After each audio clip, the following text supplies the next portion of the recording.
the state of Texas won't let me in. I ain't gonna be here long. Not afraid I'm going. I ain't gonna be here long, Lord. I ain't gonna be here long.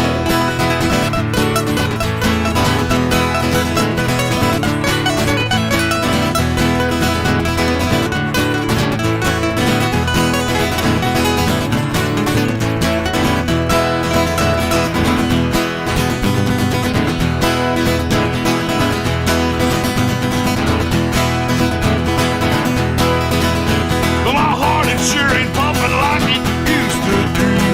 Lord knows I bump my leg and it turns black and blue. Yes, it does.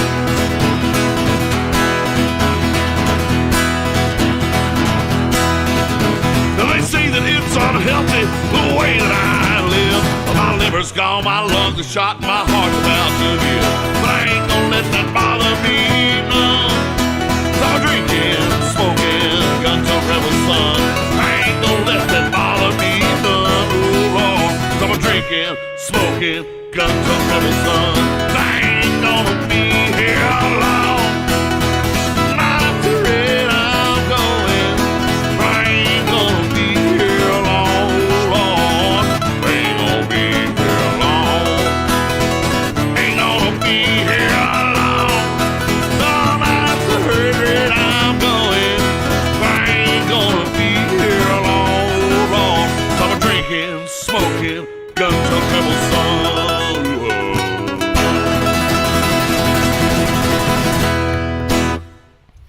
And welcome to Fren Report Live number 15. With me tonight, I have I have Johnny Ketamine, aka K-Hole, aka Fat Cunt, and the latest name for him is I Choked Linda Lovelace. King, a king among men. Yeah. And I have Air Raid Sam. How's it going? Howdy, folks. We have Steve Z. What's happening? We have Brian, aka Appalachia Marv. This is the height of mental retardation. He's probably true. Yeah. And we have Mr. CongoRed Jr. How you doing? And I think Hey, that's Congo. everybody. We got a pretty full house tonight. 19 people and all of them screaming N-words into my ears since I arrived here. That's how we roll, bro. Oh, did we settle on a gamer word for the day? Get with the program. Yep. I believe it was Yeah, Chicaboo. oh, we could go with that one. That was actually my first thought. I thought Oh, we was had that one? settled on what was it, the British one? Just because I thought it sounded funny. Oh, What was it? Hold It's on. good, like a gollywog. Gollywog, that's it, gollywog. So today's gamer word of the day is gollywog. But you can say moon crickets too if you like to. Can this dude mute himself putting his dick in that beer bottle over there? Please, we don't want to hear that shit, man. Oh. I'm just opening him. I'm opening the fourth one. Come on. Jesus I'm opening Christ, a fucking drink right now, and you're telling me, oh, he's sticking his dick in there. But why are you thinking about my dick? You Why are stick you your doing dick in thinking 4 about my bottles? dick? No, Why are you thinking already. about what I'm putting my dick in, man? You sit here Jesus. So listening, gay, dude. and you just hear. You gotta find you a girlfriend, buddy. God damn it. it ain't easy choking Linda Lovelace. What is this dude doing? That takes some forearm strength. It does. She got one of them ostrich throats. You know? All right. Well, I know CongoRed said he had prepared something he wanted to read for tonight. So tonight we'll start out the show with that. Well, I'll set the stage by saying I don't have to read the whole thing. It's kind of long, so I'll skip some. But it's basically a speech that was written about the signing of the Declaration and also the founding fathers that 90% of the country never heard of. So I'll skip some of it because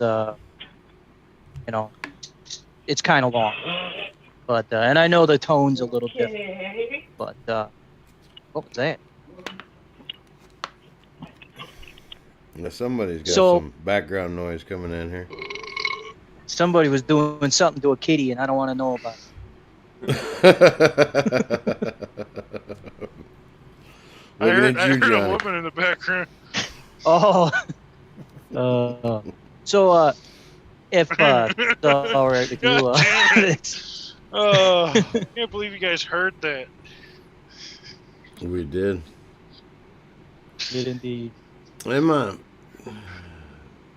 Shit's not showing up here. Let me see.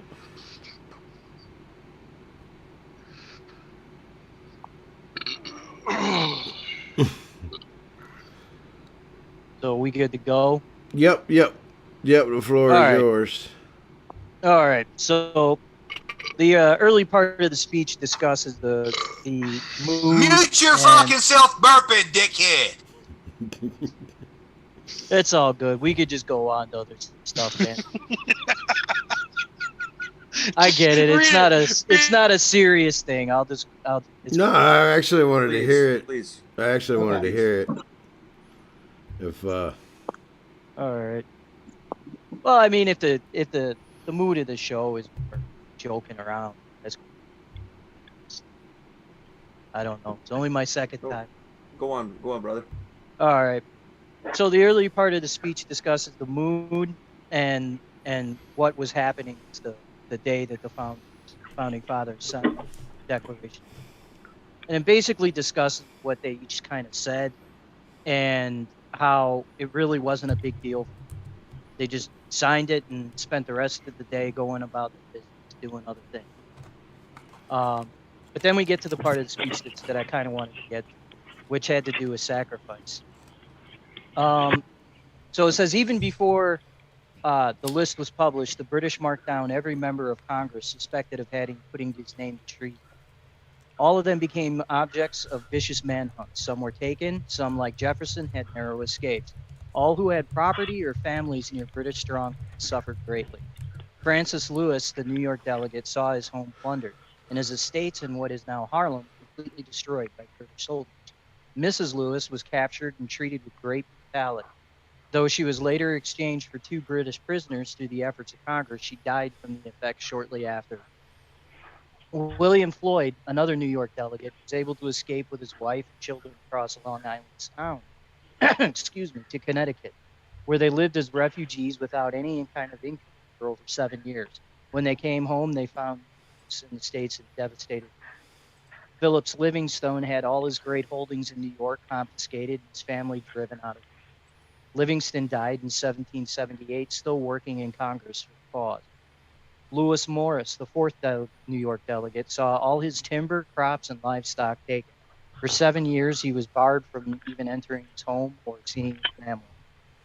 John Hart of Trenton, New Jersey, risked his life to return home to see his dying wife. Hessian soldiers rode after him and he escaped into the woods. While his wife lay on her deathbed, the soldiers ruined his farm and wrecked his homestead. Hart, 65 at the time, slept in caves and in the woods until he was hunted across the countryside. When at long last, emaciated by hardship, he was able to sneak home, and he found his wife had already been buried and his 13 children taken away as prisoners. He never saw them again. He died a broken man in 1779 without ever having found his family. Dr. John Witherspoon, a signer, was president of the College of New Jersey, later called Princeton. The British occupied the town of Princeton and billeted troops in the college. They trampled and burned the finest college library in the country at the time. Judge Richard Stockton, another New Jersey delegate signer, had rushed back to his estate in an effort to evacuate his wife and children. The family found refuge with friends, but a Tory sympathizer had betrayed them. Judge Stockton was pulled from his bed at night, brutally beaten by the arresting soldiers. Thrown into a common jail, he was deliberately starved. Congress finally arranged for Stockton's parole, but his health was ruined. The judge was released as an invalid and could no longer harm him. the British cause.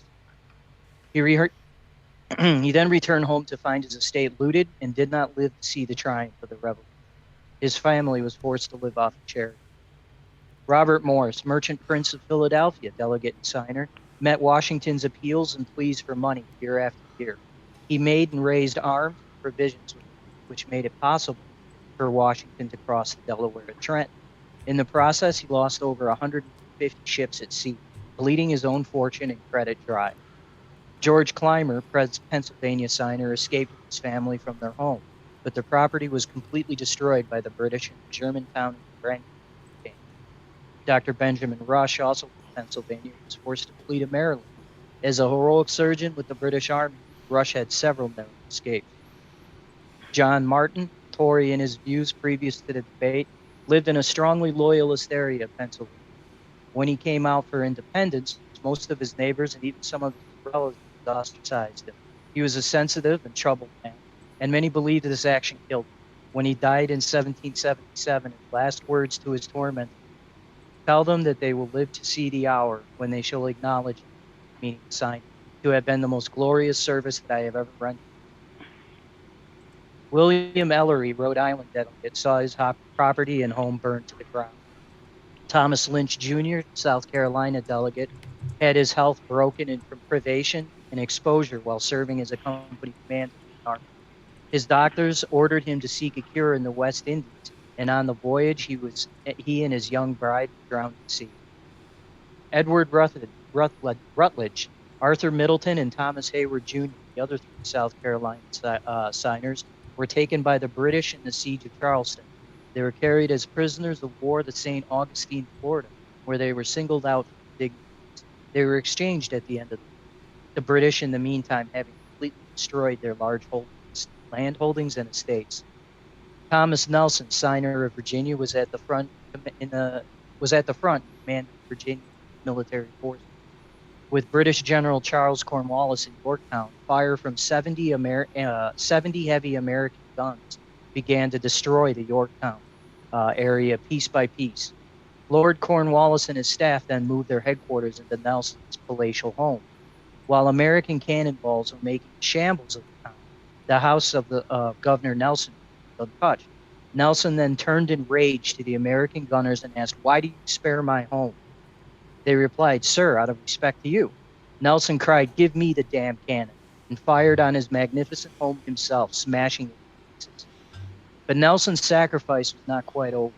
He had raised over $2 million for the revolutionary cause by pledging his own estates.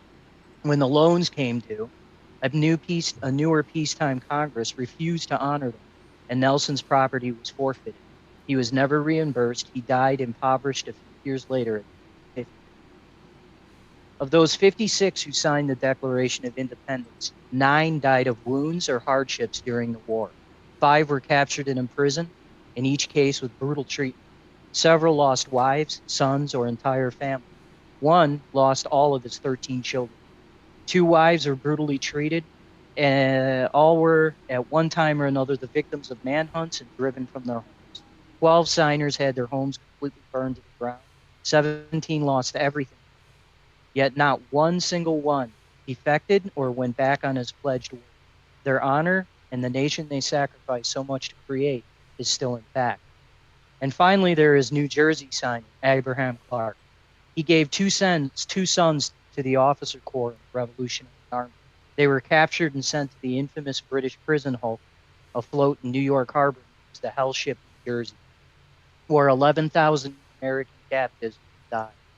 The younger Clarks were treated with a special brutality because of their father. One was put in solitary confinement and given no food. With the end almost in sight, the war almost won, no one could have blamed Abraham Clark for acceding to the British request when they offered him his son's lives if he would recant and come out for the King's Parliament. The utter despair in this man's heart, the anguish in his very soul, must reach out to each one of us down 200 years with his answer: no. The 56 signers of the Declaration of Independence proved by their every deed that they made no idle boast when they composed the most magnificent curtain line in history.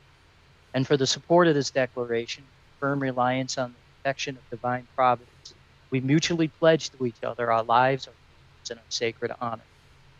So that's what I wanted to read. And the reason I wanted to read it is because we're in a time right now where people are going to have to make a choice. And that choice is going to be, what will you do to save this country from becoming communist? Because that's exactly where we're headed. This is a communist revolution. We can debate who's behind it, we can debate who's involved. But at the end of the day, that's what the goal is to bring Soviet form, or whatever you want to call it, form communism in the United States. It's been successful so far. In fact, we're actually in the normalization phase right now. And which is why you have Fox and all these other news channels certifying Joe Biden. This is normalization. And so, in other words, they're convincing the American this is the way. They even say it about the COVID. You know, this is the new norm. And so what we need to decide is what sacrifices are each of us, not just here, but each of us as Americans, make. Are we willing to sacrifice our children? Are we willing to sacrifice our jobs, our wives, our girlfriends, our homes, our lives? You know, what will it take for Americans to say freedom, liberty, same thing, whatever you want to call it, is worth my blood? It's worth dying. It's worth me being killed. It's worth me being labeled something I'm not. It's worth me being put in prison. It's worth me being tortured, brutalized. And Americans right now are about as far fucking away from that as you can get. They're nowhere near it. They're not even close. It's not just Americans. You have a different contextual frame of reference that works for humans in modernity than what you had, you know, years ago, decades ago, centuries ago. People have to know the reason people fought back then more than anything is that they saw that their sacrifice, their consequence, what it could bring, what it could wrought.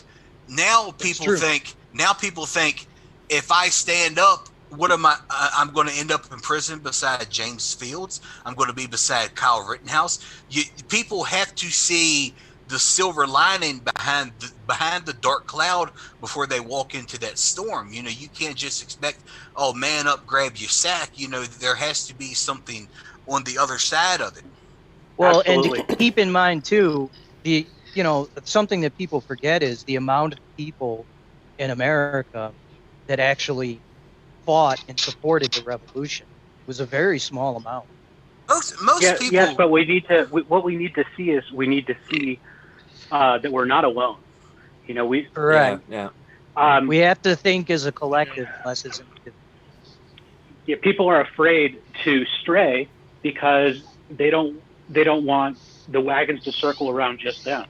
You know, when you've got all these other people signing the Declaration of Independence together, you know, they empowered one another. Definitely. And I was actually talking about this earlier today. Like, it is more than just the U.S. But if America falls, then there's no hope pretty much anywhere, you know. No. Right now, that's the axis point. Like, this is the where it's all coming together one way or the other, right? And it's which makes sense because that's pretty much where it started. So that's the irony, is that we created this beast, and now we're the ones holding it back.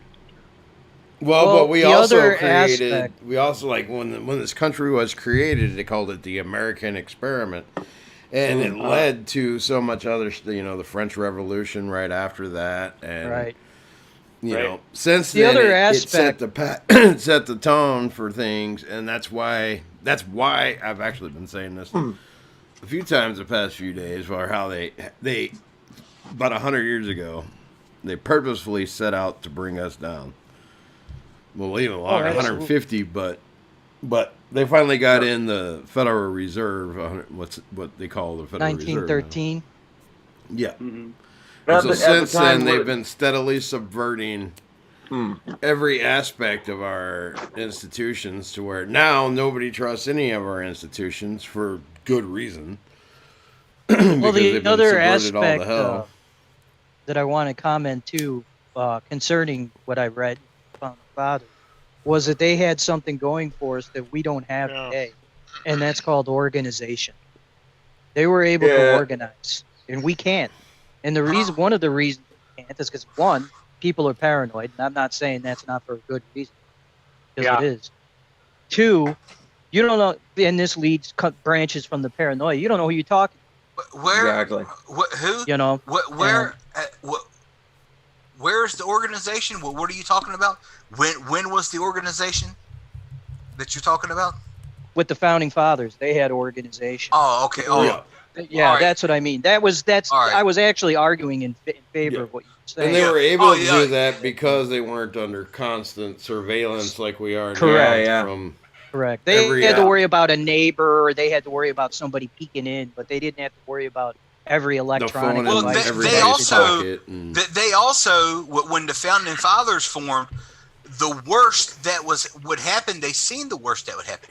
They saw they saw the British Empire in the streets with the muskets. That was That's the right. worst that was going to happen. Here- We don't know the worst that can happen. Well, we do because we've seen it over and over again, but people just Correct. don't realize. People Yeah, don't realize but that they're seeing. think- No, but people don't people think that what we're living in now is still okay. Yeah, but think Correct. as bad as you see it, it can be fucking worse. Well, the worst thing. how It can do worse. How can it be worse than if you speak out, you could be arrested or murdered in the streets? You can't. There's people all around, not only just the United States, but all around the Western world, who are afraid to leave their houses because of the gangs of migrants that they've shipped in. My point is that we are at that point already. well, yeah, I mean, they could still round us up. The only reason, sorry, yeah. They can still the round only- us up and put us in camps, and we're spitting distance from that already. You know what I mean? Well, if they go and It's they put not us much in worse camps, it can get. Yeah. if they go and they put us in camps, is actually in a sense is almost better because then nobody can deny it anymore. Who's Yeah, speaking? camps- so I know camps- who I'm talking to. This is air raid. Or Camps won't happen until after a conflict. But There's got to be a I'm war saying, first. but I'm saying, don't lose the context. Don't flip it around. We're talking about the founding fathers getting together because they saw the worst the British can do. You're talking about the worst that anti-white society is doing. The BLM and the Antifa. I'm talking about we haven't seen the worst that perhaps government can do if they want to get in their fucking trucks and round people up on top of what Antifa and BLM are already doing. Well, oh, go ahead. Oh no, you go.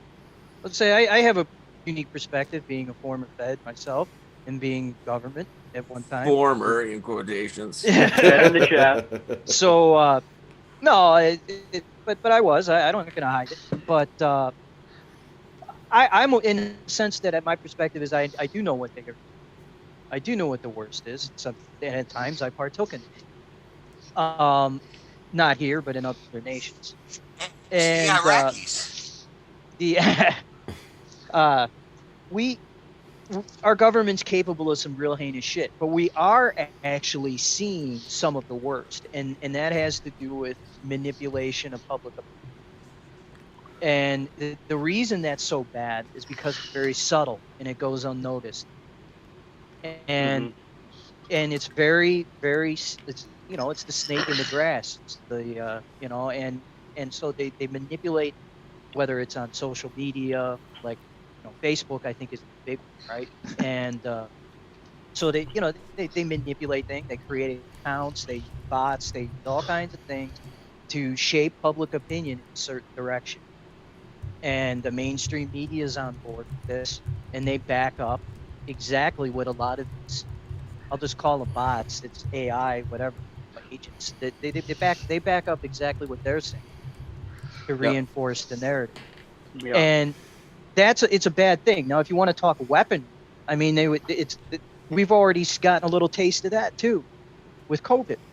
They'll use biological weapons. Yep. And it's and that's a problem the founding fathers didn't have to deal with right there. Yep. And again, I wanna- visible and insidious. I want to mention two names that are really important. and we should all remember these names. Monica Palmer and William Hartman. You guys know who they are? I don't, but I Say it again. think I've heard them. Monica Palmer and William Hartman.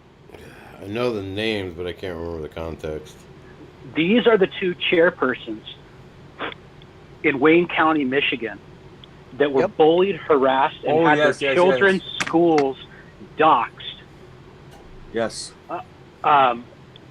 By state representatives. Correct. For refusing to certify the election in Wayne County. Well, Now they of course changed their decision, and then after the vote they rescinded it again, and maybe that rescission is going to work, maybe it's not. We're going to find out on Monday.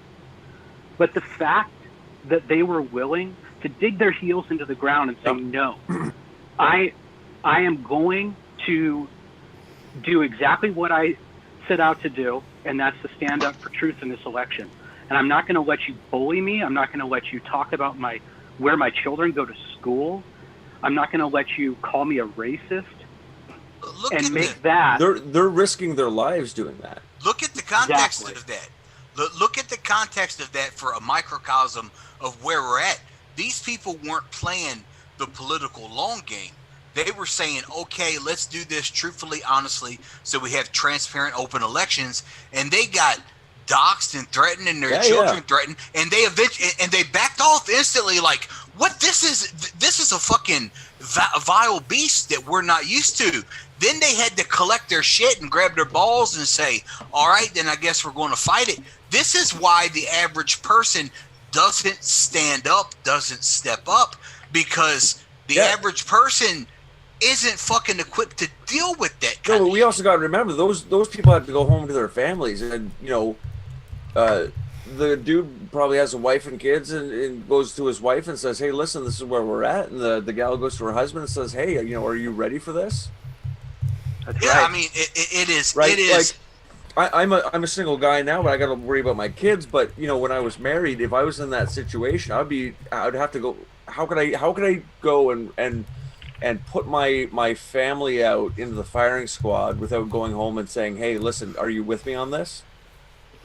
Well, it goes back to what I read earlier, and that's why I read it, because those are the sacrifices that we're going to have to make. Well, no, there's a point where we're not going to have the few hours to go home and have that conversation. We're almost there now. Think about, I think about Abraham Clark a lot, and I think about how they were torturing and abusing his two kids, his two sons. And they said, we'll give them back to you. All you got to do is do what those two people did in Wayne, Michigan. And he said, no. He said, no, keep them. Yeah. I mean, and that's kind of part of it. If they can take it from you, it's not really yours. Well, now that we've seen two people do it, this is the catalyst. One of the reasons why I couldn't come on the stream yesterday was because I was so black-pilled, or maybe end-pilled. Maybe that's what we're going to call it. So I was so end-pilled yesterday. Oh, yes. I was so end-pilled yesterday because they certified the election, and I knew what happened. I knew that they got bullied and they caved, and I thought to myself, well, this is how it starts.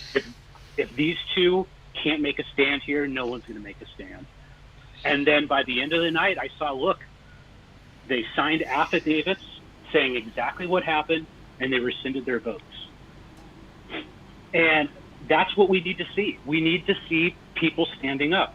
And now that those two have done it, whatever happens to them from here on out, they set the course for the next 2 weeks to 3 weeks to however long this is going to take. So I got two questions for you real quick. One, we saw this before with the Boomer waffing down there in St. Louis, and we saw this with Kyle Rittenhouse. Where are they at? And where's their support? And two, my other question. That's why they're going after them so hard, actually, Right. And two, my other question would be, what does that rescinding the vote do? Does that cancel out the prior vote, or is it just symbolic? Well, it's going to go. it's going to go to the final canvassing board. Okay. And that's what was going to happen regardless. Is it was going to go to the final canvassing board, and that's run by the state. Now, the Republican at the head of that, because it is Republican run, said a bunch of bullshit about how, oh no, we're going to certify the election for Joe Biden. Well, those people are now at the White House. And which so people? The two witnesses? No, the state canvassing The board. state canvassing Okay. that has to sign Okay. off on the state. Okay. Yeah, Because I heard that they they are were now at coming the in. White House. Because it was Talking Wayne to Trump. County that wouldn't sign off. They wouldn't sign off on Detroit. And, Right. So then they did, but then they walked it back because they're like, people were getting death threats and threatening our Yeah. kids and shit. Well, the Yeah. Trump lawyers got some death threats too, but it's like, Yeah. Yeah. it's you're a lawyer, do your job. Let him finish. Let him finish. So what we're hoping is that in this meeting at the White House today, Trump's going to make the same deal that he made with these two people in Wayne County with the rest of the state canvassing board. And if Michigan halts the results or to certify the election, this is what we need. This is the defining moment in this entire fight. So wait. Now, what deal is this? What deal? We did Trump- don't know, but Okay. Then we know they went to the It was White a- House. That's it was a good enough deal for two people getting death threats against Yeah. their families, or Some kind I of mean, witness protection or something? yeah, some sort of protection that made them become public figures. I do know that people, I don't know if you guys talked about this the other day, but Trump has reorganized the DOD in some aspects, and my old group is now, all the special forces groups are now answerable to a civilian. They're all put into one branch now, answerable to this guy. Now, the guy's Jewish. Take it that way you will. But if Every he's single time. he's supposedly loyal to Trump and has been. So take that for what you will. But do we see something evolving? There'll be protection from with special forces for these people? Is that what we're talking about? Or I are we believe talking so. about okay. That- Or is it possible that special forces is going to take on a role in the U.S., which would, of course, would violate the Posse Comitatus Act? But Do you mean Secret Service when you say special forces? no, I mean special forces. Well, we are in an interesting position. I was saying this yesterday, where like no matter what happens, things are going to change drastically one way or the other. Because Trump now, it has to. Like, there's no way that we can just keep with the status quo anymore. It's going to be one or the other. what No, is I mean, the status if this election gets certified for Joe Biden, the country is going to change in a way that the Trump election in 2016 would never even come close to. Yeah. everything will be done by decree. But it's also putting forcing people to pick sides, and the line's being drawn by their actions, right? Like, they keep saying that it's the Trump and the Trumpers and the Republicans, and it's the left and the Democrats drawing the line in the sand. Yeah. Is that the intention of this whole thing? Well, they're Well, probably it going looks to pull like. the old Bush trick where you're either with us or against us, Yeah. It's not so doom and gloom, in my opinion. We still have room to fight, because people just ask yourself, what does America look like with Joe Biden and Kamala Harris and not Trump and Pence? We look like Australia, New Zealand, most of Europe, Canada. We look like these globalist cucks who still don't have the full support to take over and make you eat the bugs and make you live in the pods yet. It's not doom and gloom. It's over. Put a gun to your head if Trump doesn't pull this out. We still have room to fight, lads. But Yes, but look at how let me much say, things have accelerated since, and since and the you beginning got of to, 2020. if I can get in here for a second, you gotta understand there's a different agenda at play here. They're going for Belt and Road. They're going for this great reset, which is all about the Belt and Road. There's not. It's the change isn't going to be we're going to be New Zealand, Canada. They've been going for the Great Reset since the 1970s. They're just now putting it out there on the internet so the rest of us can see it. It's been out there on the internet since the internet was founded. But they're actually putting it out. That's why, like, they're like a million steps further than they were. They're in a year position ago. to do it. They're in a position to do it. They weren't previously. Yeah. A year There was ago, a tech- like I said, there was a steps further technology- along it than they were a year ago. There's a technology barrier that they had to cross, and they've crossed that barrier. And just remembering back to the War of Independence stuff, if Joe Biden wins, they will be coming to people's houses. Yes. They will be taking dissidents out. They will be isolating them, and they will be removing people, and there will be shootouts, and there will be deaths, and it will be the same. They've made that very clear. It'll be this, but my point is that they've been doing it for decades, but now it's they're pushing it so far that they don't have a choice but to escalate.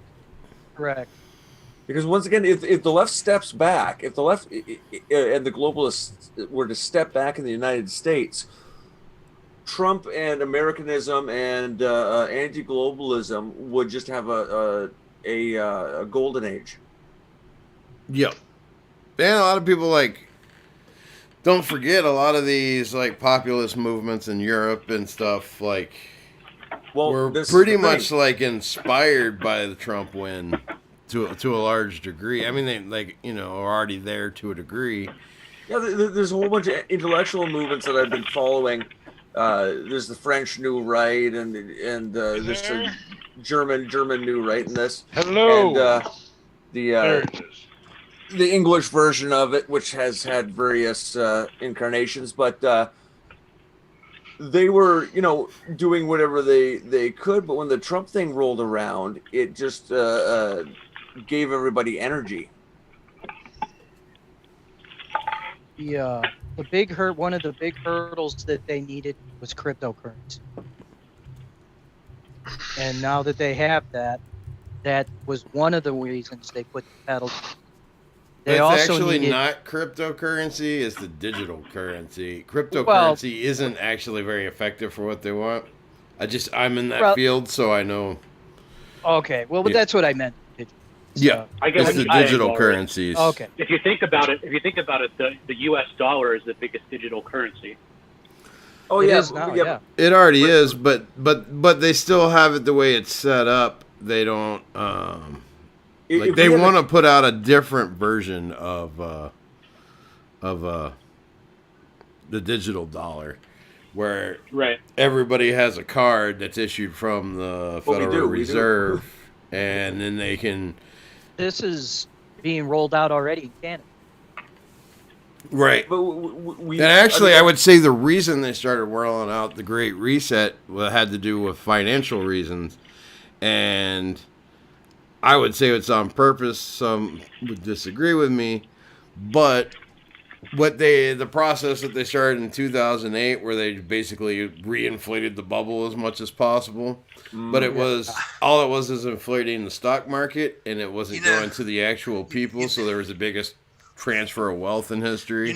I don't disagree, but I also think one of the reasons they're just now rolling it out is that they think all of their corporate minions are finally on board.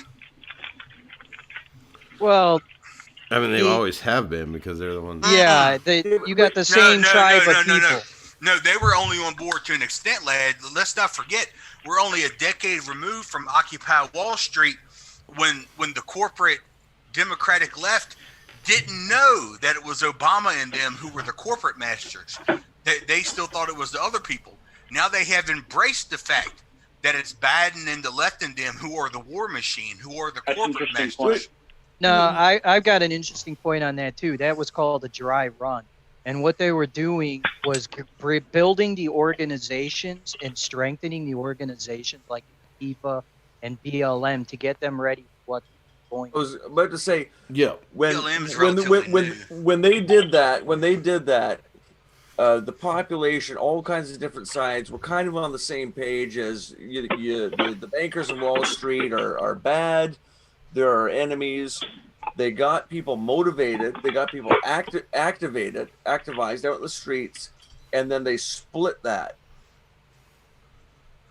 The people who were against the 1% the most were the people who are loyal progressive Democratic voters, and in my humble opinion, they had no fucking idea at the time that their people are the ones pulling the string of the 1%. Well, they weren't their people per se. Yeah, there were all these fucking lefties and these hippies and shit, but I mean, there were just tons of people coming out and doing these ineffective little Occupy things. And I don't know if you remember, there was a lot of instances where these local militias would come out and protect them. Right. And then they were split up and turned into enemies. It was a way to drag everybody out, force them into a side, and then now we're being used again. And then to identify, okay, who's on the left side?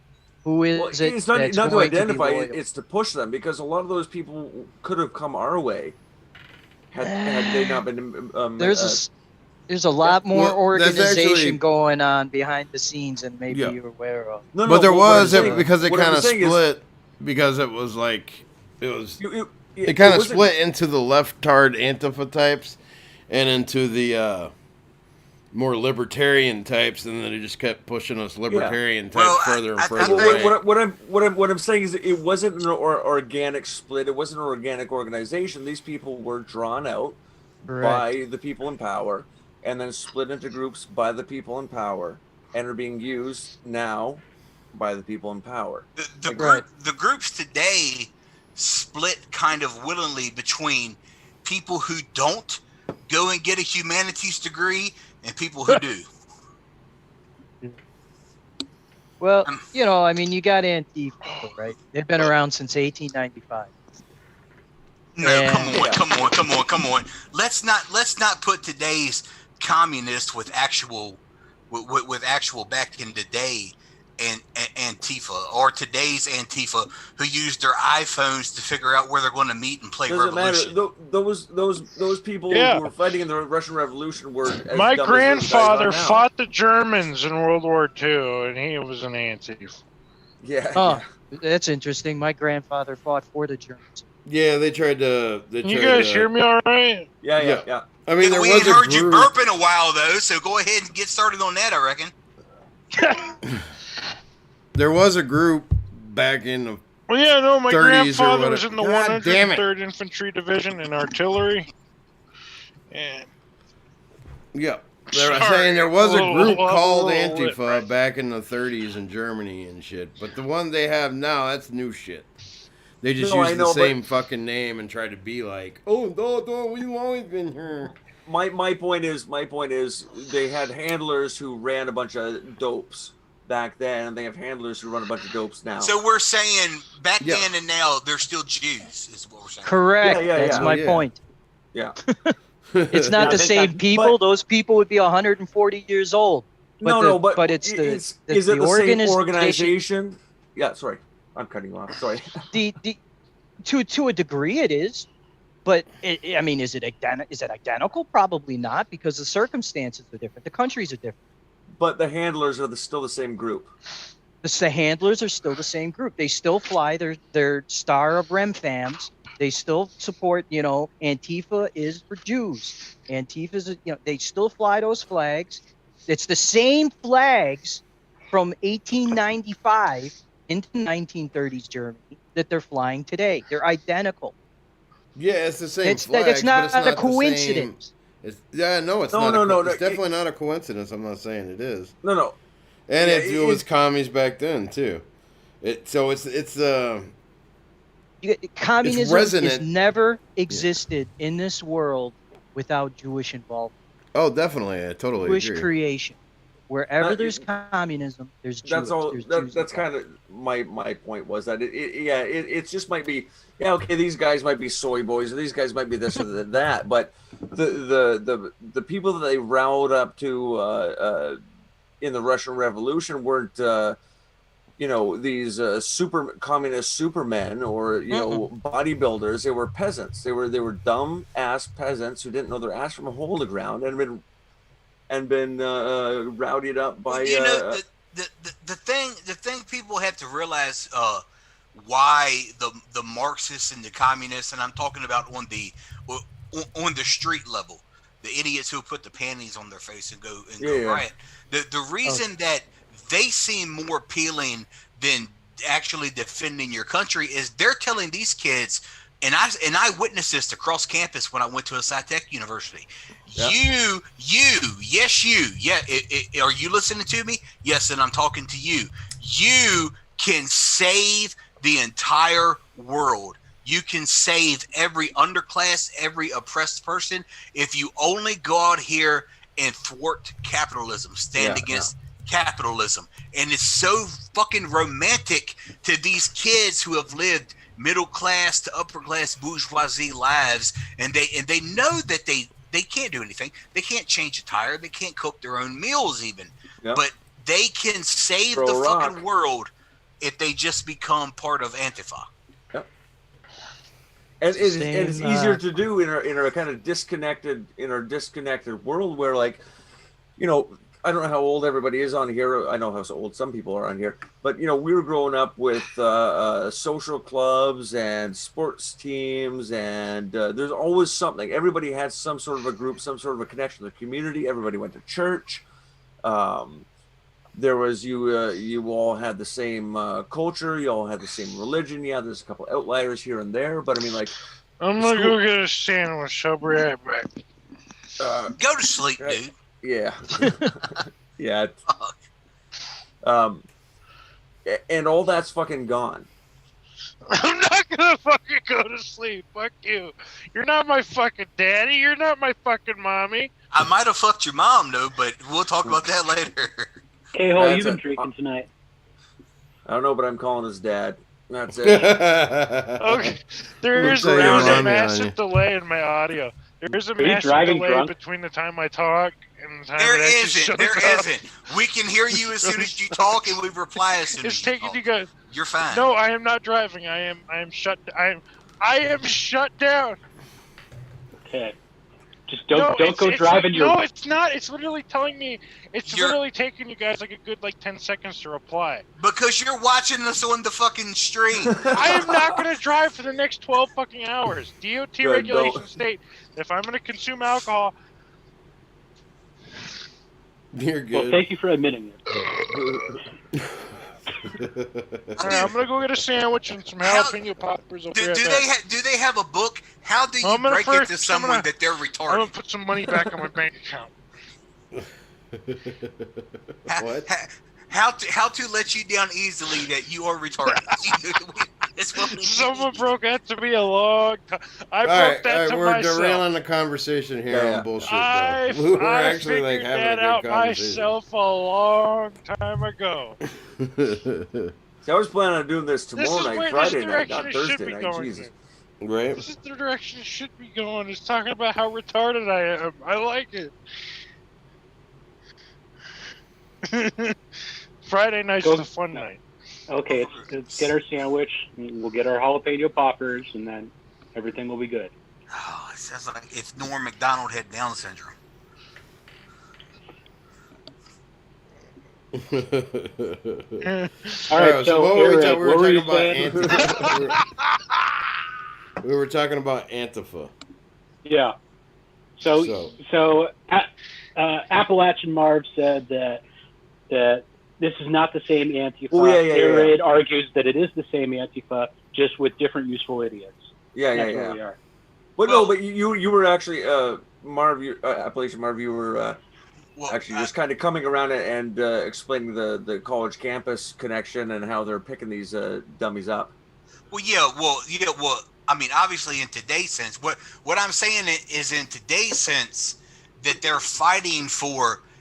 I mean, they're fighting for entirely different reasons. That these kids today think that they are, they romanticize destroying the West, not realizing that they're not going to have shit of it. The people back then they were legitimate communists. The people who call themselves communists today, like Vouch, they just want to fuck kids. They don't want communism.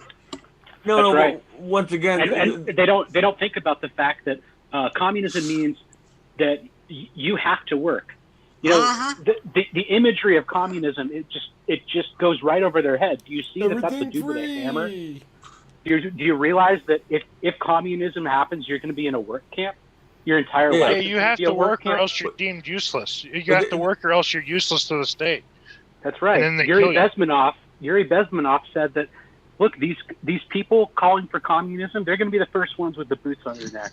Oh yeah, because they're completely worthless to society and don't add anything to it.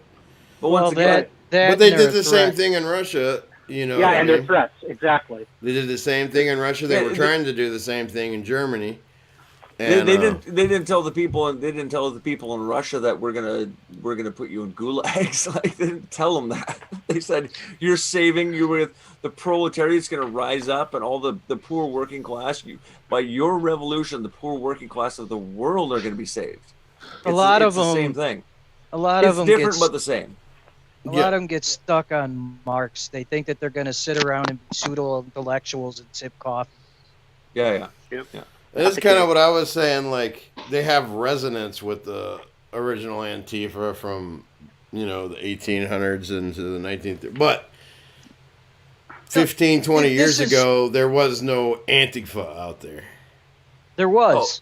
Oh. Yes, there was. Yeah. And I've got a complete unbroken chain, an unbroken link from 1895 to 2000. Okay, well, they weren't recruiting the fucking morons as foot soldiers anyway. Because wait. I want to go get my sandwich first. I want to go get my sandwich first. And then come back. Your fucking sandwich. Let's talk about the Antifa. Motherfucker, you already. I want to hear the discussion, so I'm going to go get my sandwich. I'll be back in 10 minutes. Why do we have to know that you're going to get your sandwich? I'm still in my truck. This is the third time you've went to go get your sandwich. Because I want to wait. I want to. Go get your fucking sandwich. I'll be right back. God damn. No, he's just gonna go jerk off somewhere. I'd ask at what point in any of these revolutions, these soft revolutions, these color revolutions, these communist revolutions, did they not recruit the dummies to march out in the street? They're called useful idiots for a reason. Yeah, in the 1960s, all these idealistic young men and women who marched on these things, and these hippies and these homos and all this shit, they were romanced the same way. Might have used different specifics, but I mean, it's none of these. Yeah. Oh, I was just going to add to what you said. In 1930s Germany, Antifa, who did they recruit? Anybody who'll fucking listen. But my question actually kind of is a little more. I meant it in a more specific answer. They recruited the same people: the trannies, the homosexuals. Yeah. All of that. The same exact people were recruited. Why is that? Because they're quote disenfranchised. Right. Yeah, until they get a critical mass, and then they can start bringing in more and more and more. Right, and there is a difference though with Germany and the U.S. is that in Germany some of the Negroes that had come actually fought against them, which was a disappointment to them because that was one of the reasons they brought in was to do what they do here. Yeah, and it didn't exactly work out quite as well as it has here for them. But different time, different place. Different times, right? And but you look at and that was of course in the Rhineland, to speak. Yeah. But the problem today is really it's a situation where it could be a problem or it could be a benefit, right? And that's the technology, the internet, all of this. The problem is it allows them to organize freely, right? They don't get in trouble for it. Yeah, and we do. We do. You mentioned the word organization. I've done it on Twitter, my old account.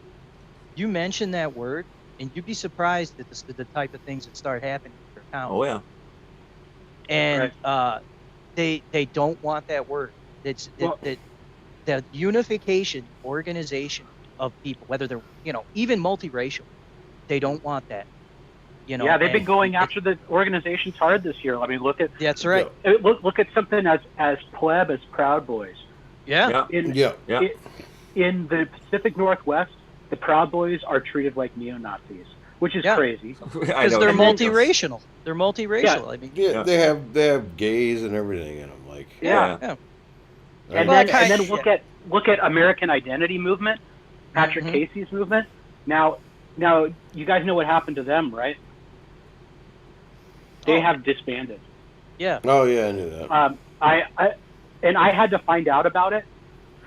Now I'm actually I was a member of American Identity movement. Now I had to find out about it from Antifa Twitter that American Identity movement had disbanded, and that's because we had no communication. We did have communication, but it was so poor because we couldn't even talk to each other. And finally, Patrick Casey just ends the whole thing, and he said that the membership model was done. We are unable to perpetuate the membership model in today's climate. The only possibility going forward is a broader movement that organizes via alternative media. Our old movement that was the National Alliance, and that was 2013, and it just became corrupted.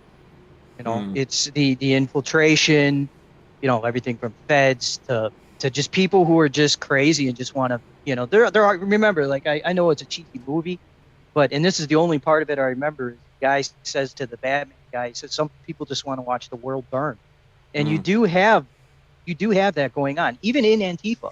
You got people that just want to join up just to raise hell. Well, yeah, exactly. Nihilism, that's why completely for sure. Yeah, absolutely. That's where they have the benefit, because their handlers want the world to burn, and so they can recruit. Where we want to build a stable society, a healthy,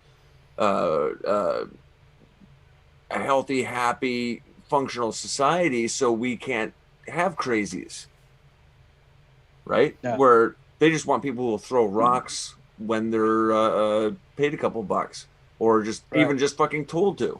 And in these riots too, there's another aspect. I mean, this is pretty common sense, but I guess on shows like this, you got to kind of say that stuff.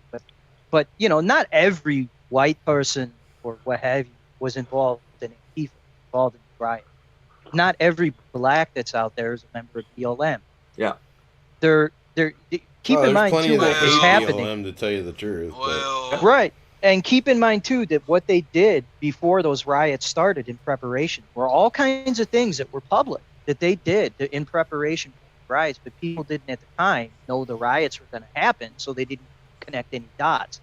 Releasing felons and criminals, violent offenders from prison. Oh, it's COVID. Yeah. We got to get them out of jail. Yeah. Well, what do the communists do every place they take go. over? That's right. Every fucking time. What do? Open the prisons. That's right. I was just gonna make a little. I remember hearing a little speech by a very smart guy. I can't remember his name off the top of my head. I can't remember. But he was in some sort of national alliance. An alliance of national importance of some type, anyways, and he had commented on how we can't accept just anybody. We can't, if we're going to be effective as any kind of organization, we have to be very, very careful who we allow into it in the critical times, because it will immediately draw the retards and the crazies. Oh yeah. And I don't know if you guys had ever seen that little speech, but I can't remember the guy's name. He was smart as a physics professor. I put it that way. Real smart guy. You would be talking about somebody. I think I am. Indeed. I got to check my lasagna. I'll be right back. That's right. It's almost and by the time that it takes to do those things, for example, vetting people, months pass, months, and then the left marches on. It's we're in a dire situation in that. I think it was Steve who mentioned that we kind of hinge on this election to a degree. Those two individuals in Michigan. I think we're going to have to possibly rely on something sparking situation like that. Well, yeah, we can't move forward and let their sacrifice go unheard. there's no doubt. For the Michigan State Board to then go ahead and certify the election after these two people stuck their neck out would just be unconscionable. Now, they could say, well, we don't want to disenfranchise the state. Well, how about disenfranchising half the state that over half the state that voted for Donald Trump? Yeah. And on top of it, these two people that now have their names being dragged all over the media and have put their lives in danger. Michigan State Board cannot let that go. And that goes for every state now. All Republicans now have to look at what these two people did, and they have to build upon it. And it's an insult for them to do. Unfortunately, even through from the lips of Sidney Powell, Republicans are in this. Yeah, Sidney Powell is amazing. If you guys don't follow her on Twitter, follow her on Twitter. Oh yeah. Who? Sidney Powell?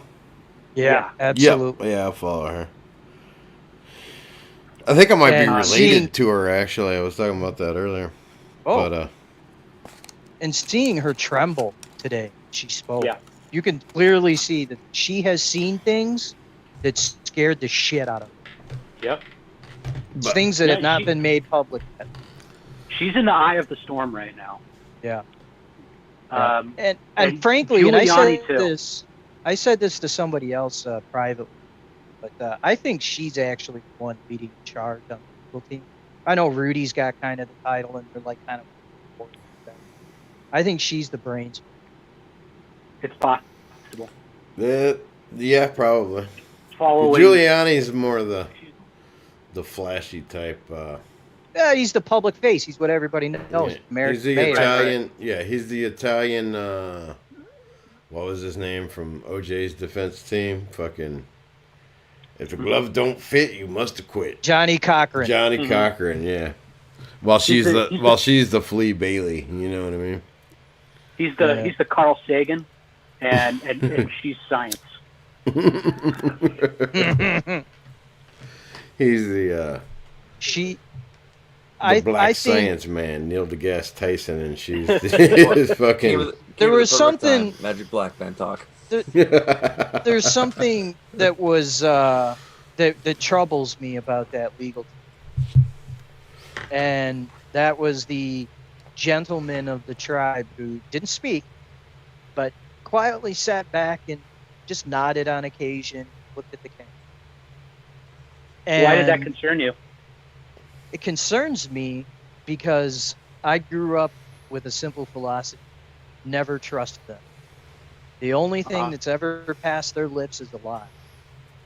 But let's look at the fact that every single successful revolution in history involved elites breaking with other elites.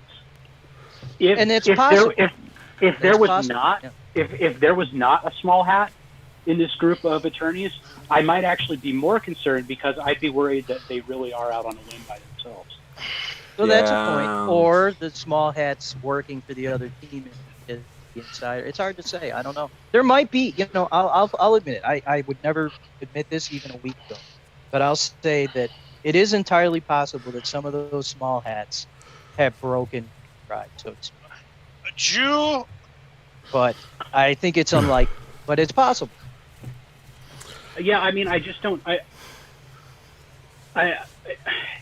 I mean, like there really are Absolutely. shiny hats that are backing Trump for his agenda, and it's not that it's not to say that maybe they might not be with him all of the time, but the fact that they're with him at all is the only reason that he's able to have a platform.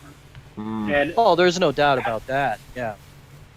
Well, and I think Trump is kind of bucking because did you read Woodward's book? There were some phone calls, one in particular that Trump was on, with some large Jewish lobby. And after he hung up the phone, he was quite upset. And he said, I'll leave out the profanity, people only think of themselves. They only want, and they always have their hands out. Yeah. And then you look at, I understand, it's just Twitter, who gives a damn? But there was the little spat without words between Netanyahu, AIPAC, Trump. Yeah.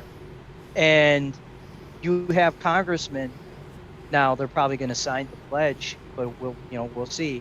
But who are elected, who are a little less friendly to that group, particularly AIPAC.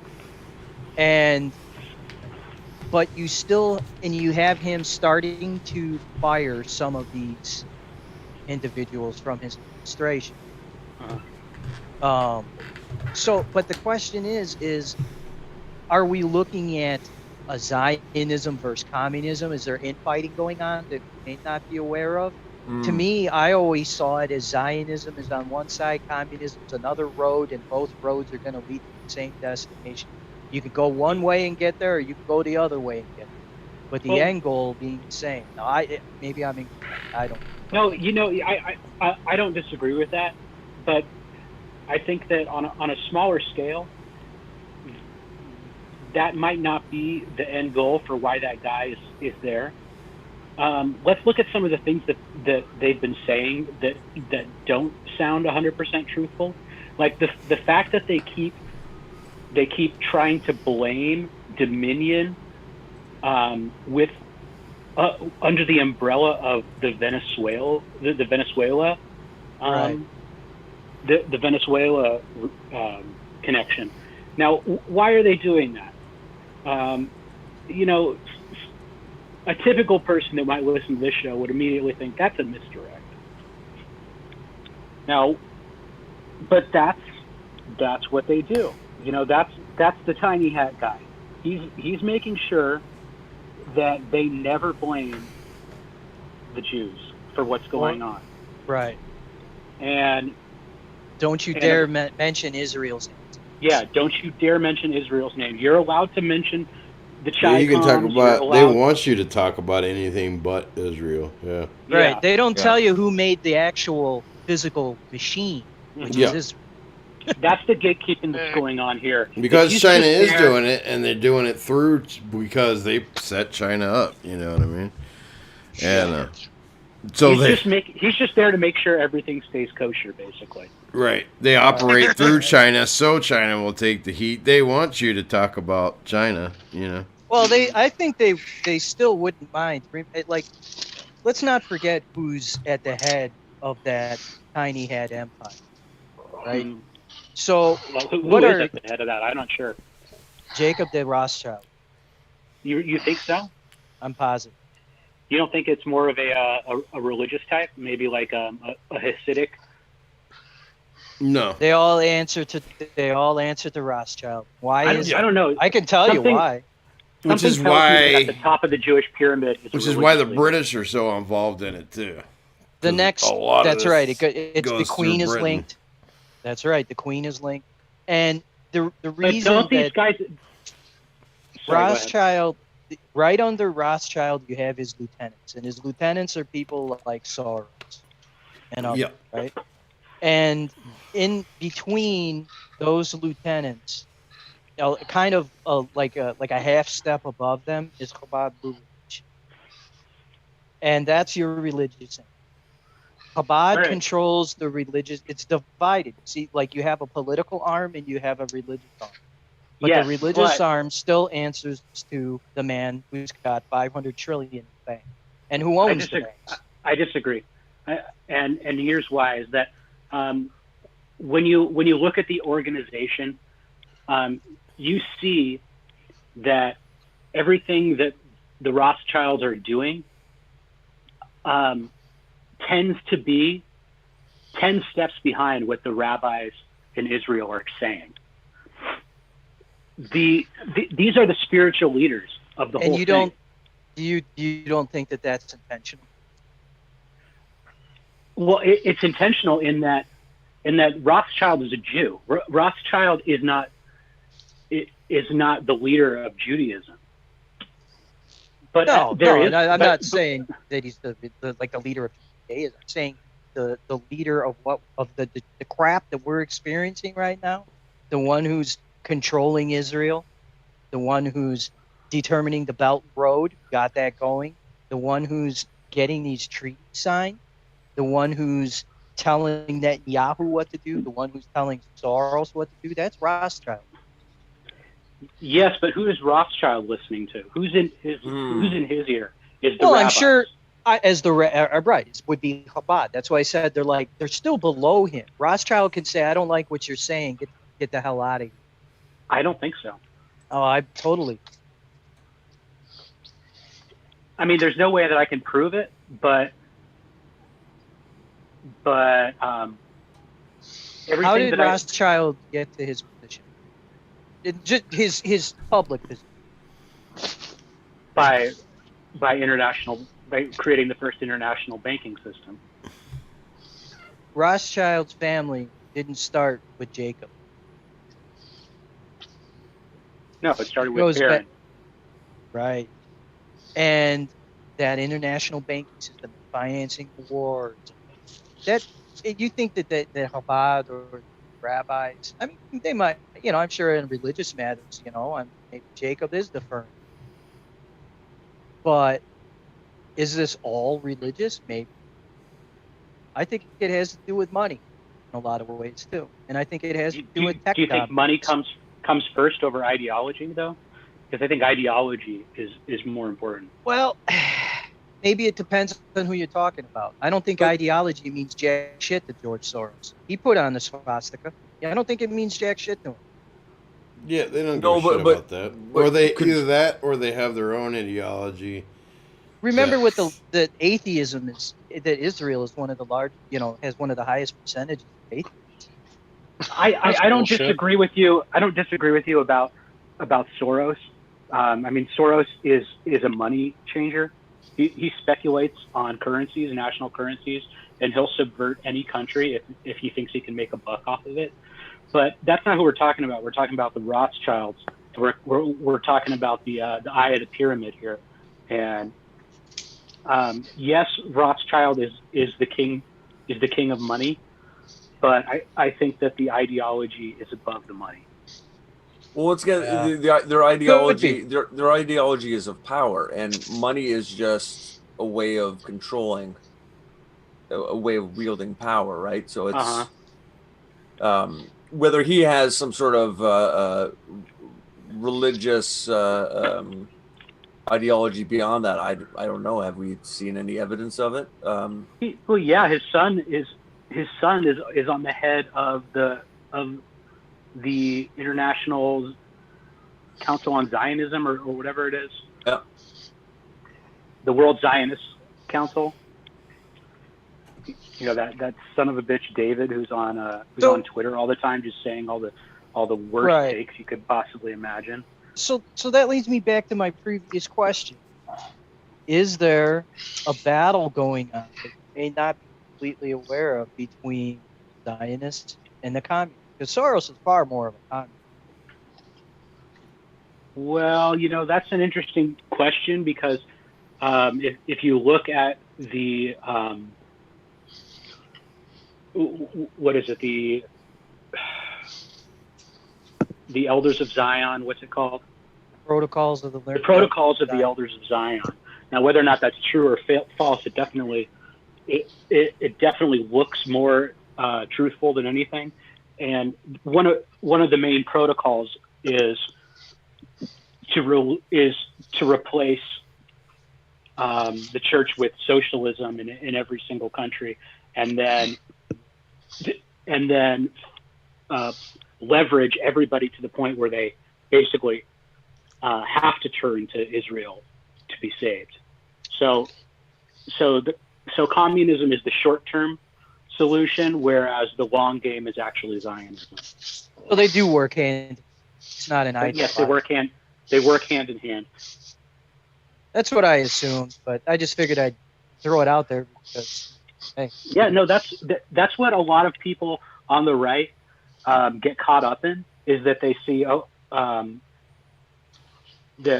right-wing Jewish paradigm versus the left-wing Jewish paradigm, and these are all just sort of gate kept on either side. But at the center of that is something much larger, and that's the end game. And the end game really is a one world government based out of Israel, where everybody basically has to worship the Jewish people. I mean, that's the well, and that's too with Belt and Road, because Israel be the center hub for technology, for AI, for software, and they want everybody right. So they want look at who is the first person to COVID come out, right? Oh, we just happened to be working on the vaccine. You might want to talk to us. What a coincidence. Right. Yeah. And so, and we know Soros had millions of dollars tied up in Wuhan, but so did, and Fauci worked there. Fauci visited it, 4 or 5 times or something. Yeah. So, and where do the tranny drugs come from? Hey, that's right. I mean, we can keep going. Like, where did the birth control pill come from? Where did abortion come from? Yeah, we can go. Yeah, it's, but you look at that. I really think that it comes down to Belt Road. I think there's other issues that go along with the ride. You know, it's a clown car filled with a lot of different issues, right? A lot of different clowns. But you know, the star Ren fan's still on the side of the car. So, you know, do they want replacement? Well, a lot of people don't know this, but if you were to draw an X through the whole Eurasian continent, which is the biggest landmass on Earth, the X would cross right over Jerusalem. That's right. So it's always been very strategic. In the Belt and Road would have to pass right through Jerusalem. That's the hub. So they say, it's China, but they're using China to do it. But they're right in the middle of it, you know. China would be the manufacturing center, just like it is now. Oh yeah, they're going to be They're going to be used to manufacture the goods. Israel will be used to design. They'll be the gatekeeper, I guess. Do you think Israel's going to stay around? Yes. I don't think so. I think Israel's a means to the end. In the end, Israel doesn't matter in their long term, which is why they allow so much negativity towards it with the whole Free Palestine bullshit. Because the end game's almost done. They almost have every country under their control. Once they do, they don't need Israel anymore. I mean, it'll still, like what you said, it is still the central point on the earth. I mean, technically, I think. Well, it's a strategic position for but sure. It's very close. But then where would the third temple go? It's got to be Israel. Yeah. It's always been Israel. Oh yeah. Yeah. And they do have the thing that they wanted to do in what is it, in southern Russia? I think there's like a New Jerusalem kind of thing. You don't hear about it as much as you used to. Like, well, some people think Los Angeles is the New Jerusalem. Oh, good. That's not. No, good. but there's like a big Jewish area that they've had actually since before. Israel even was created, since before World War II. There was is that where the supposed gate of hell is? There's a section in. Yeah. I don't know if it's related to that or not, but. Yeah, there's just a cave somewhere in Russia where you could hear like the screams of the damned. That's what they say. Yeah, there's a hole that they drilled a long time ago. Yeah. As a geological experiment. And they drilled a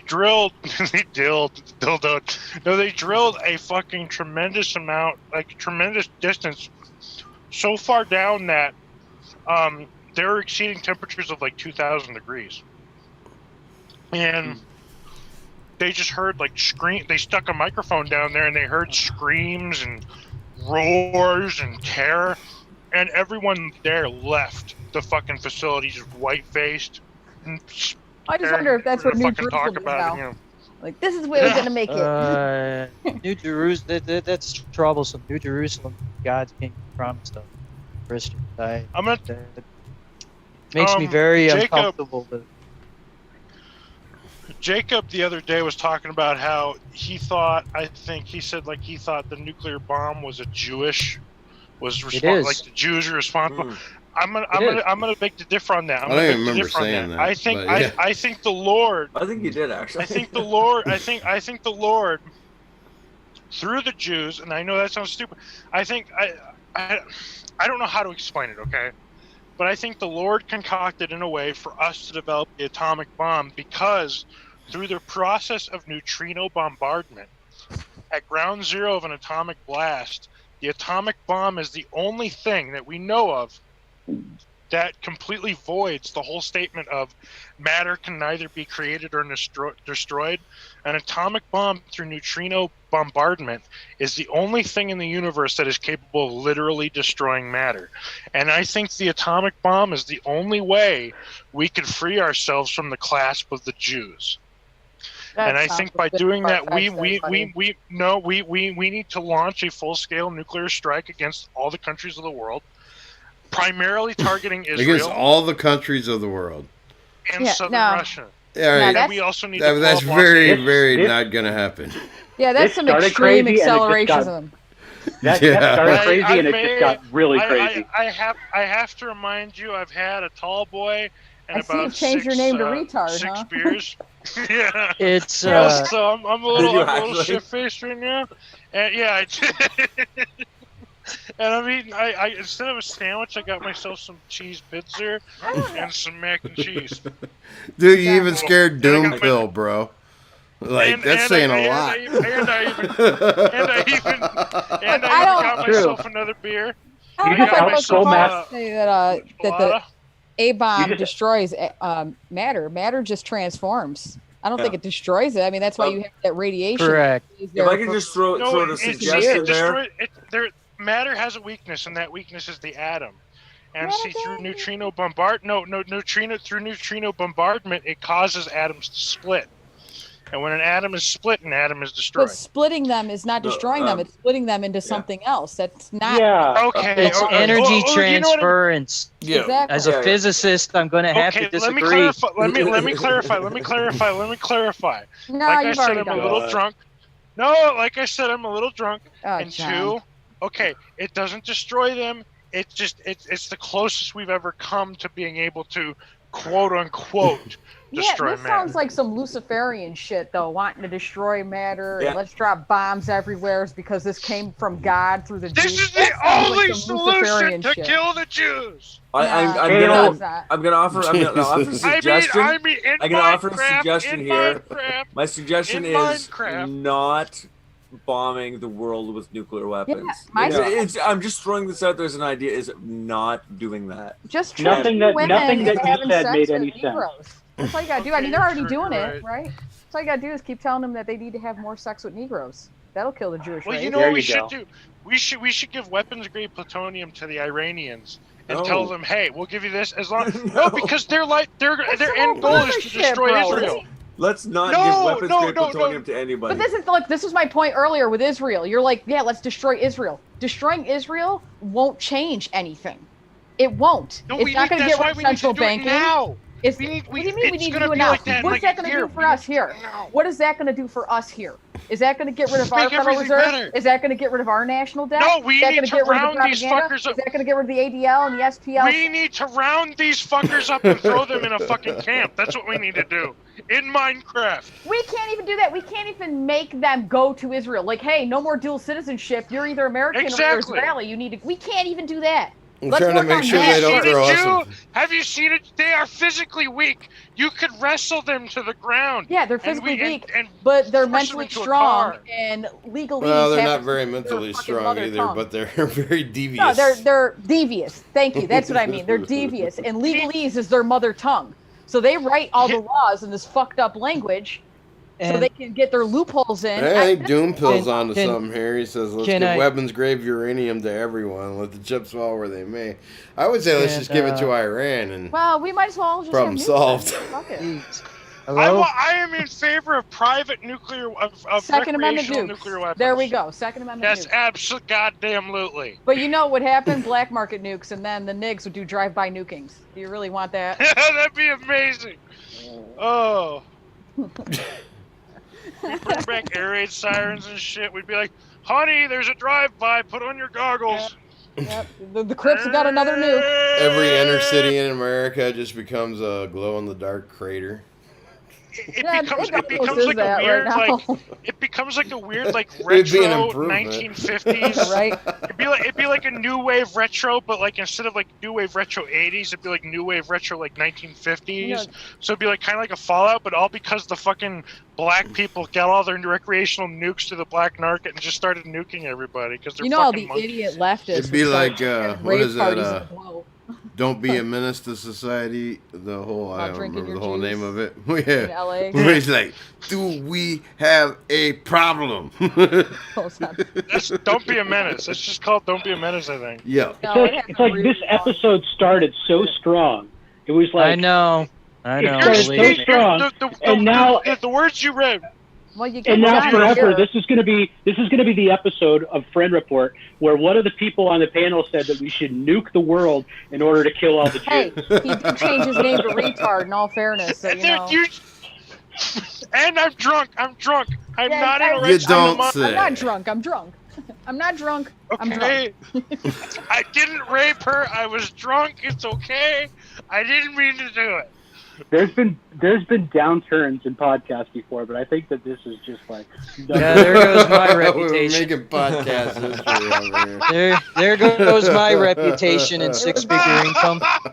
I'm Yeah. so sorry. This guys. is like a shirtless Oh, sorry. megaphone wielding Alex Jones moment right now. It is. Sorry, Fermi Dude, Lab. We need to send weapons grade Yeah. plutonium to the Iranians so that we can nuke the rest of the world, take out all the Jews. Did John Johnny Connor is wear our Roundup? Is that what happened? racist Alex Jones. Can we get back to just like talking about how Michigan is a catalyst for saving the country and get away from nuking the world in order Yes, to kill yes, all the yes, Jews I in think that's- Minecraft? But Yeah, everything is so black pilling. I just want to talk No. about. I No, just John. want to talk Come on. about Take your moment, shits John. in space. We're putting you in the corner, John. Turd galactic All right. voyage. Putting you in the corner, John. Oh my God. The Okay, adults so- are talking, John. Yeah, so Wisconsin, they're going to have a recount. So that's good news. Yes, let's Wisconsin let's is see what having- else. Yeah, We got I'm good glad news those happening people in changed their Michigan, minds. Wisconsin. Michigan, Yeah. the two people, they threatened them, right? And at first they were like, okay, we will solidify the vote. And then all of a sudden they finally got a spine. They're like, nah, fuck that. We were threatened. And now they wrote out affidavits saying that they were threatened and coerced. And that So, they're- sorry. which is good. Can I Such a say Chad something? move. Yeah. All right. I've been quiet for about 30 minutes here. That was probably for the best. All right. Oh, Congo. Are you cutting out? Well, he you cutting muted out, himself brother? again. Did he? Yeah, I'm looking at the screen. You said, oh, it was probably for the best. So he's like, all right. Mute No, I was saying because he didn't want to be a part of what just happened. Oh, I know, but Congo, come back. No, man. Congo. My career now, that's in the gutter now. That's the, No, you now know, we'll get I'm funding. I'm gonna have agents knocking at my door in 20 minutes. Yeah, Now we're hitting the big time now. yeah. No, I just was gonna say about something that was said, I don't know, 2 hours ago or something. That Iran, like, they're not an enemy of Israel. That's all bull crap. Hmm. Where did the Ayatollah Khomeini come? Came from Paris, right? In 1979. Yep. Where in Paris was he hanging out? Where did he live? He lived in a Jewish neighborhood, bourgeoisie, hipster Jewish neighborhood. no, of course. That makes sense. Yeah, they needed a bad guy. Every single time. Now, I can take this a step further. Why was Soleimani killed? Why was Soleimani killed? Is that what you said? Yes. Because he actually wanted to try to do something good for his people? Yeah, was that the guy before the Ayatollah? No, that was the Soleimani- general that got killed. That remember in January when we were like, "Oh shit, we're all about to be in World War III." Yeah, and Yeah. the media was all they were like, "Oh, he died. Trump He was took- a great yeah. man," or something. Trump brags about killing him all the time. All right, yeah, okay. So Wasn't he linked to Hezbollah? yes. Now the reason that Soleimani was killed was because the Iranians wanted him dead. Now I don't mean the Iranian people; they actually liked him. They loved him. Yeah, The Iranian, the the Ayatollahs. Correct. Now, why Okay. would they want this popular figure, this powerful figure? They're like, he was the brains of the Republic of Qatar. Why would they want him dead? Because they're Because- crypto Jews. Correct. Because he was actually a believer in his cause. right. He actually wanted to destroy it. And Iran is like, oh boy, we got ourselves a true believer. In fact, I'll tell you a true story. I don't know how public this is or not, but back when Ahmadinejad was president, he was doing a meeting before the Iranian parliament, and he did the speech and all this, blah, blah, blah, and he mentioned Ahmadinejad really wanted to. He's also kind of in the same camp as the Ayatollah. He wanted to kind of quicken the approach. That's kind of why he was put in to make peace, so to speak, and to start moving the pieces into place. Again, this comes back to Belt Road because that has to travel through Iran. Can't build a Belt and Road system through Iran with a bunch of wackos blowing things up and attacking. Defeats the purpose. You know, the Belt and Road supposedly is to prevent pirating. It's to knock out that sea route so that you don't have to worry about your cargo being hijacked, et cetera, et cetera. Or even sunk. Correct. In weather. Right. And so Iran, a hostile Iran, that poses a problem. So they wanted Soleimani dead because he was opposed to this. No rapprochement. Great Satan, little Satan. Ahmadinejad was given a speech in front of the parliament. He was saying, he's talking about this. We need to make overtures. We need to approach, maybe it's time to normalize some relations or approach the United States. The Ayatollahs had even sent letters to the U.S. president. And they sent letters to Obama and to Trump, offering avenues of approachment. Let's talk. Let's get things done. And when Ahmadinejad made this suggestion in front of the parliament, Soleimani got up, walked up to him, and knocked him right on his ass, turned around and sat back down. You guys remember when Ahmad Jamal Ahmadamadam had I can never fucking it would be easy if I actually sat down and just memorized, but I just never have. Do you remember when he had the Holocaust? Sing that to the tune of Black Betty. Conversations in Iran. Who Yes. came? What notable group of people David came and Duke sat went. down with him? No. What's Dave- the notable group of people Oh. who came? A certain tribal group sat That's down right. with him and discussed that with him openly. That's correct. He was very, very friendly with Orthodox Jewish people. Mm-hmm. Were the Orthodox Right. Jews the same ones that protest the state of Israel? I always thought it was No. quite interesting that these hardcore religious Jewish people would be sitting down at that anywhere, let alone in Iran. That's why I wonder if it's the same ones, because there are hardcore religious Jews, Orthodox ones that they're still to this day they protest the state of Israel. They Well, do. So I that- think State it of goes in against- the Well, it goes This- against the Torah. Israel Right, shouldn't it's- exist. and there's the difference. Thank you. Your name's I don't know what to call you. Aaron. I don't. I'm Aaron. Oh, okay. Michael's Okay. my husband. Okay. Well, I didn't want to just say your name. I didn't. That was private. No, But- it's not. Okay. So, Aaron, you raised a good point there. Israel is tearing itself apart. They don't get along. Like, there's different groups of Jews, and like the normal everyday, right? Like a citizen of his job, that maybe a working here or whatever. They don't. They're not really involved. They may be complicit in that they won't speak out against things that the other Jews are doing, but they're also victims too. And the Jews in Israel are tearing each other to pieces. You know, they're constantly, like you said, ultra Orthodox. I don't know if they're the Hasidim. Well, it's an apartheid state too. Only Ashkenazi white European Jews have power. They're the only judges. They're the only politicians. They're the only ones in parliament. The regular Jews, Hasidic Jews or Sephardic Jews, they're not allowed to hold any power because they're considered Arabs. And actually, the Ashkenazi, the power structure has come out and already said it, that they plan on Israel being 100% white. They want all Arabs, including Arab Jews, out of the country. Oh, wait, that's almost kind of based. Shit, I love Israel now. Yeah, it's kind of fucking based, right? Yeah, they there's and keep in mind they still have political division between Likud, etc. You know, they still have that still kind of. Yeah, but as far as controlling over us goyim, they all have that in common. They're like, well, correct, of course we all deserve to be up at top. But you raised the point, and that is that those Jews that you're talking about that oppose Israel are they are Torah Jews. And people like, for example, the Jews like Chabad Lubavitch are Talmudic Jews. And, you know, not all of the Jews, from what I understand, especially some of the ultra-religious ones like the Hasidim, they don't really put any weight to the Talmud. They put it more in Torah. They also, those are the ones that are looked down upon, though. Right, and they also don't accept Kabbalah, which is also part of the Talmud. Right. So now again, they don't have they're more powerless than we are. Yep. But they're going to be a good shield.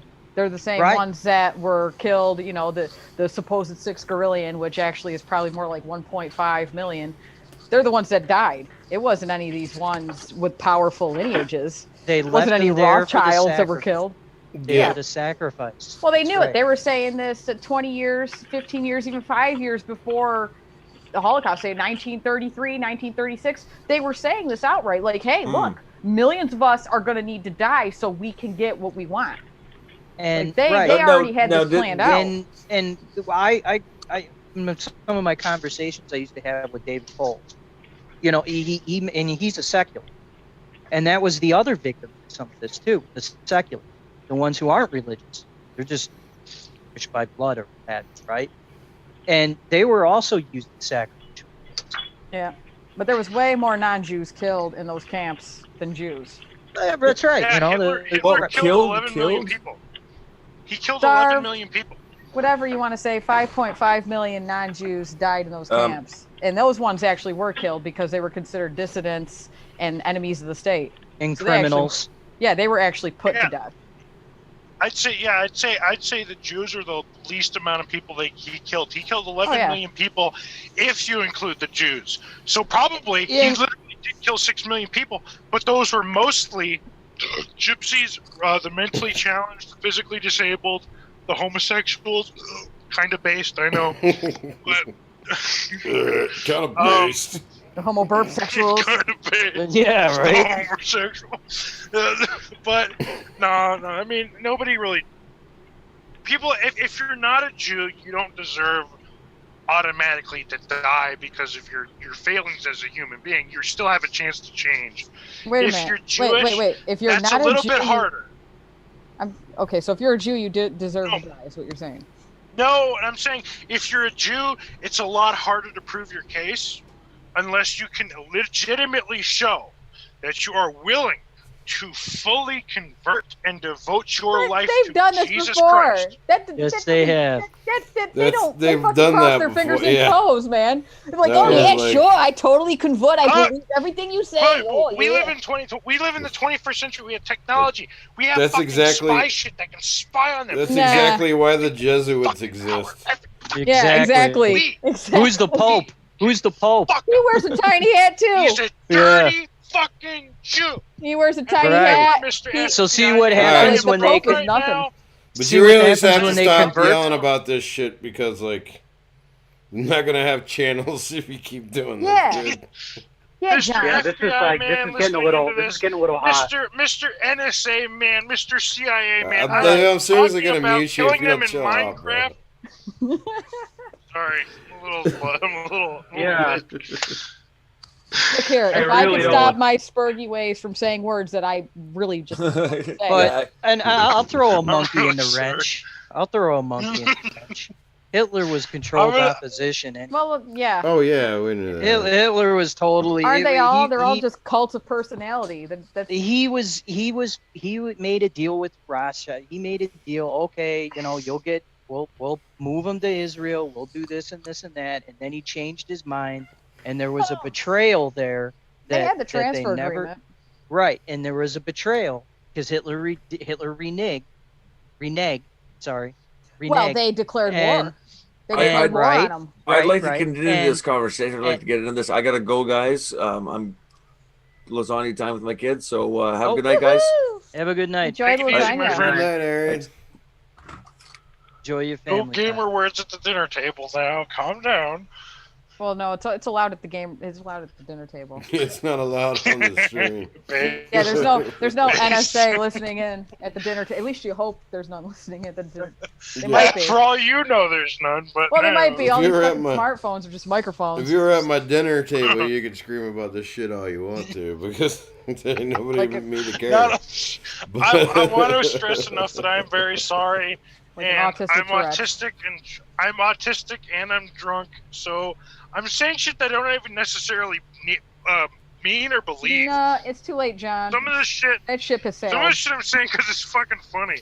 It's fucking funny to say. But like my brother and sister are Jewish.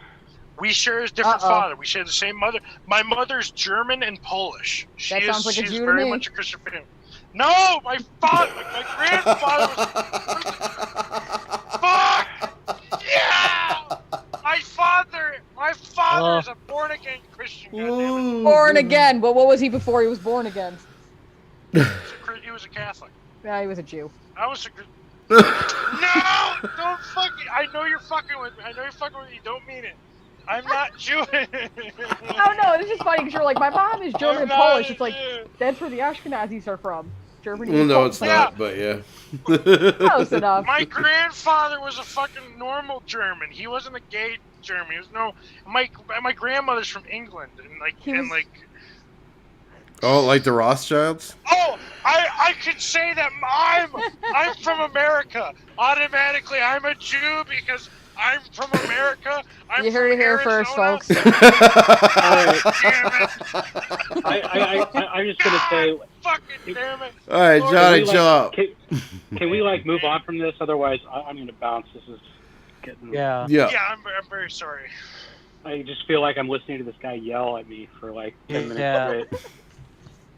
I'm sorry. I shouldn't get him riled up. I'm sorry. Yeah, please don't. Please stop feeding me. Yeah, I know. I should know better.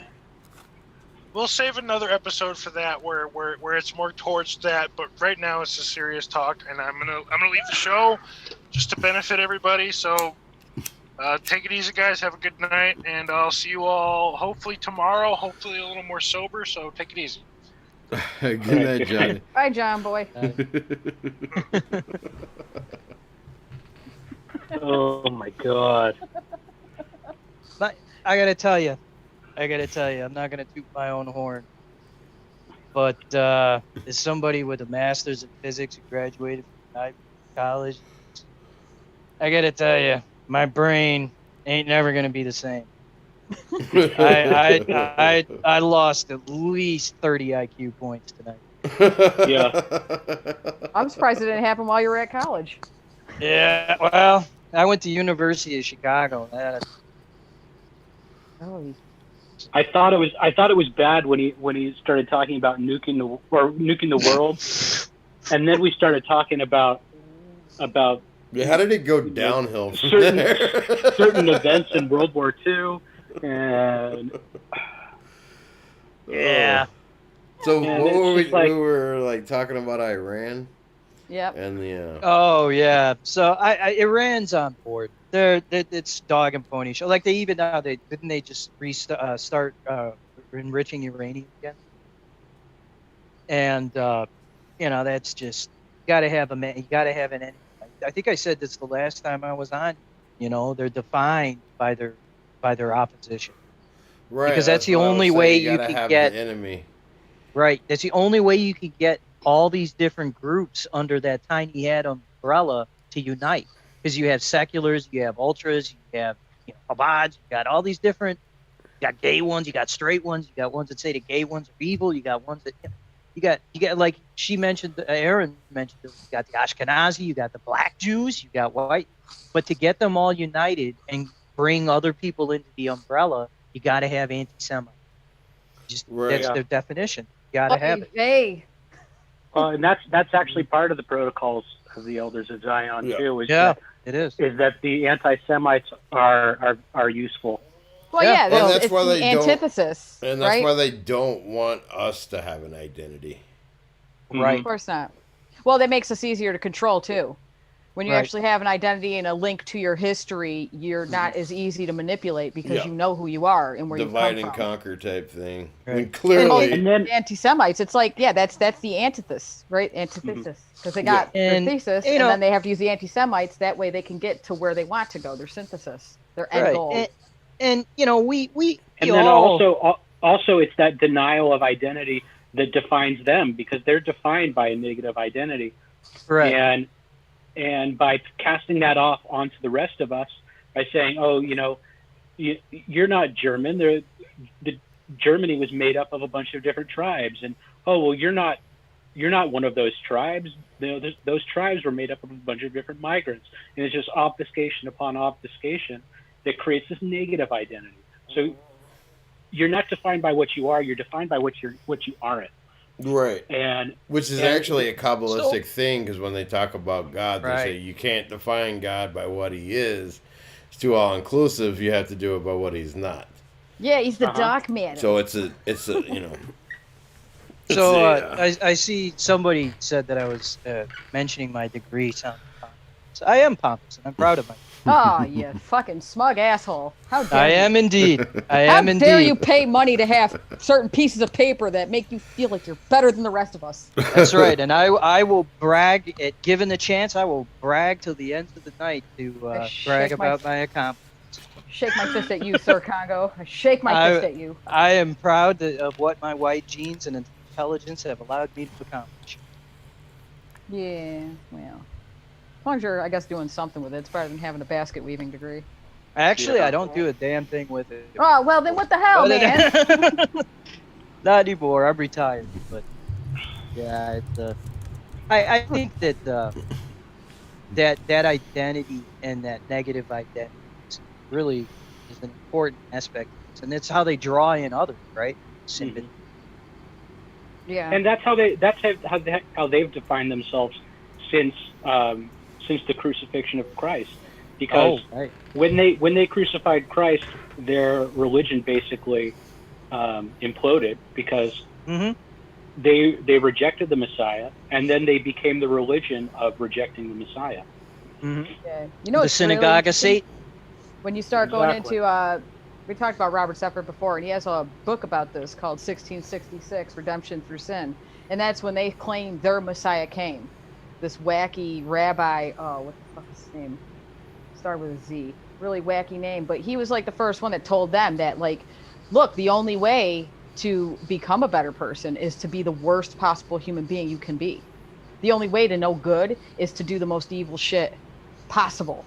Like, he would have orgies with his children, and they would do wife swapping. There was all kinds of debauched shit, and the Jews raised this guy up as a Messiah. Let me look up his name here really quick. Is that the guy that then went to an Islamic country and told them that he was the Messiah of the Jews, and they said, "Okay, well, we're going to shoot arrows at you, and if you're the Messiah, then you'll be able to stop the arrows." And then he converted to Islam. I'm trying to think. Well, that was either him or that was the guy right after him who was a follower of hers, the Jacobin guy. His name was Sabbatai Zevi. I'm going to start with a Z. Mm-hmm. Sabbatai Zevi, and he claimed to be the Messiah. And then there was the whole Jacobite or Jacobin movement after him. Yeah, the Sabbatai and Frankists are fucking crazy. Yep. Right. They followed him, and that's where you get the whole like pedophilia is cool and the Kabbalah is the real way to go. I mean, there was Jews always doing this shit, but they were such a minority compared to the Torah Jews that they didn't even really count. They were like in the shadows. But then after that, all of a sudden they became the main because it just started catching on, and more Jews were like, "Oh yeah, that makes perfect sense. How am I going to possibly know God unless I become familiar with the devil?" The other aspect.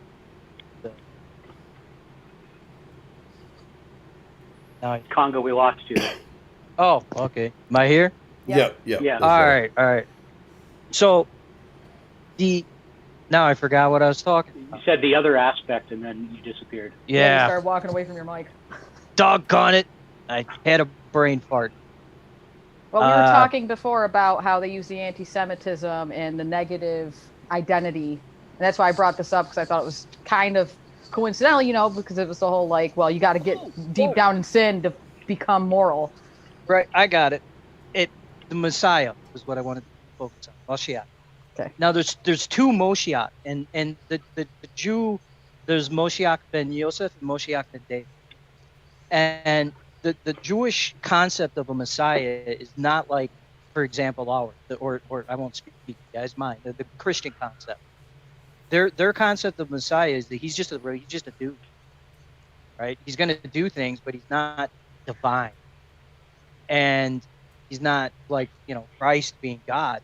That's not how they define a Messiah. Now, maybe in the Torah they did, but in the Talmud, which is what really dominates Jewish philosophy today and has for centuries, the Messiah, like Moshiach ben Yosef, Moshiach ben David, one basically gets everything ready, and Moshiach ben Yosef gets everything ready, prepares the world, and he just openly declares himself. Hey, I'm Moshiach ben Yosef, and I'm going to do this. Okay, and so then he does these things, and then Moshiach ben David will declare himself, and he's the one who takes the throne. Look, to be honest, that sounds a lot like Revelation's Antichrist and the Beast. The It Antichrist is, will come and he'll announce himself, and that's right, and that's what comes out of the Talmud. It's because the Talmud is satanic. Mm-hmm. Yeah, And I'll tell you. I think that it's going to be a transgender woman, and it's going to be a transgender woman, obviously from the line of David. Oh, so not a black midget. No, it's not going to be a black person. It's going to be one of these Ashkenazis probably, from the line of David, and it's going to be a transgender because that's the ultimate slap in the face to nature. You look at Baphomet. Baphomet has tits. It's the reverse. Yeah. And that's what Satanists like. They like the reverse. Let's not forget too that they have a very, very powerful ally that we haven't really talked a whole lot about, but that's Islam. Yeah, I was going to ask that earlier when you guys were talking about Iran. Like, are you guys fans of Islam?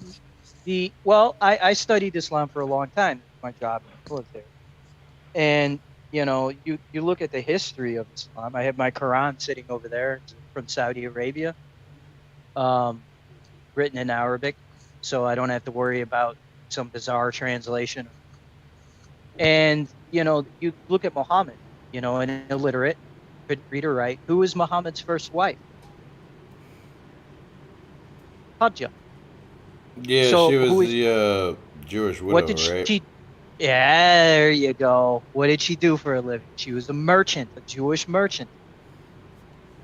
Exactly. So who translated for Muhammad the quote revelation he was receiving from the Archangel Gabriel? Hajjah, his wife. Huh. So who put let's look at it from a cynical point of view. Who put the ideas in his head? And the power of a rich woman, right? He's a poor man, he's illiterate, got nothing going on, happens to meet up with this rich Jewish merchant who would, at that time would have had security, right? Bodyguards, this and that. They end up meeting somewhere and getting married. And, is that Circumstantial, sure, but it definitely raises eyebrows, you know. And that Islam, you know, and Islam credits, you know, his first wife, with a lot. And what happened? Why did that happen? Right? Like, what was the purpose of doing that? It goes back to we're referring to it as the Belt, but at that time it was called something else, called the Silk Road. Yeah. And there was a problem there with trade, and that problem were Arab tribes that were disjointed. They hated each other, they hated everyone else, and they would rob and pillage traders along that route. No. Right. So how did this affected the Jews because that went right into Jerusalem. Right. Exactly. So how do you get them to stop doing that? You don't have an army. You don't have any way to defeat all these people. You give them something to believe in. You unite them. And then if you control what they believe in, then you can control their action. I know a lot of people on the right, Christians, non-Christians, you know, the pagans or whatever, and they think that, like, oh, the enemy of my enemy is my friend. So we should unite with Islam, especially a lot of the ones that are all big on the whole, like, yeah, women can't speak and they gotta wear blankets and all that shit, you know. They go crazy off in that tangent. It's like, I honestly don't see it that way. I think that if you got a holy book that says you can fuck children, you're not my friend, and we're not going to be allies because I'm not down with Are you Christian? You don't have to answer. I'm practicing Christian, but technically my pure belief is I'm an atheist. Okay. Well, what does the Bible say about fellowship with non-believers? Oh, well, you know, we're supposed to accept all, but there's parts that say different things. I mean, you know, you can find a part that says the non-believers, just like in Islam, like you should stone them and shun them away and treat them like a leper. And then there's other parts where say, oh no, you're supposed to take them in and heal them and bring them onto the train, you know. I personally myself, I feel like you could lead people to water. You can't make anybody drink. Well, personally, I think that, you know, as a Christian and as a white person, I think that they're neither one of them are friends. That's for sure. That's where I am. I'm sorry. You want to fuck kids? We're not cool. Well, and it's like part of their religion to like declare a holy war against us because we're infidels because we don't recognize Muhammad. You know. Well, they use that. What is that trick there? They use fatwa? Is that what it's called? The little Jedi mind trick they try to use, where they try to act like Christians. Oh no, see, because Jesus is a prophet for us too, and they try to make you think like we're simpatico. That's the Jew aspect. But they're not simpatico. They're just trying to lure you into Islam. Well, I actually got into a debate with a Muslim over this. They can't do that unless they're being threatened. What do you mean? So I can't remember the name of it now either, but I know that we're talking about the permission to lie. Oh, okay. So yeah, that's called. Excuse me. That's called taqiyya. Taqiyya. Yeah. Thank you. There you go. So they are given permission to lie, but it's only to save their life. So correct. Technically, they could use the loophole and say, "Oh, well, if you're not a Muslim, you know, and they're living in a non-Muslim country, their lives are always threatened." Keep in mind that Islam also functions structurally somewhat similar to Judaism, in this way, that in Judaism you have the Talmud. It's the words of the rabbi. It's the oral tradition of the rabbi. Well, in Islam you have something similar called the hadith, and the hadith is the oral tradition of Muhammad.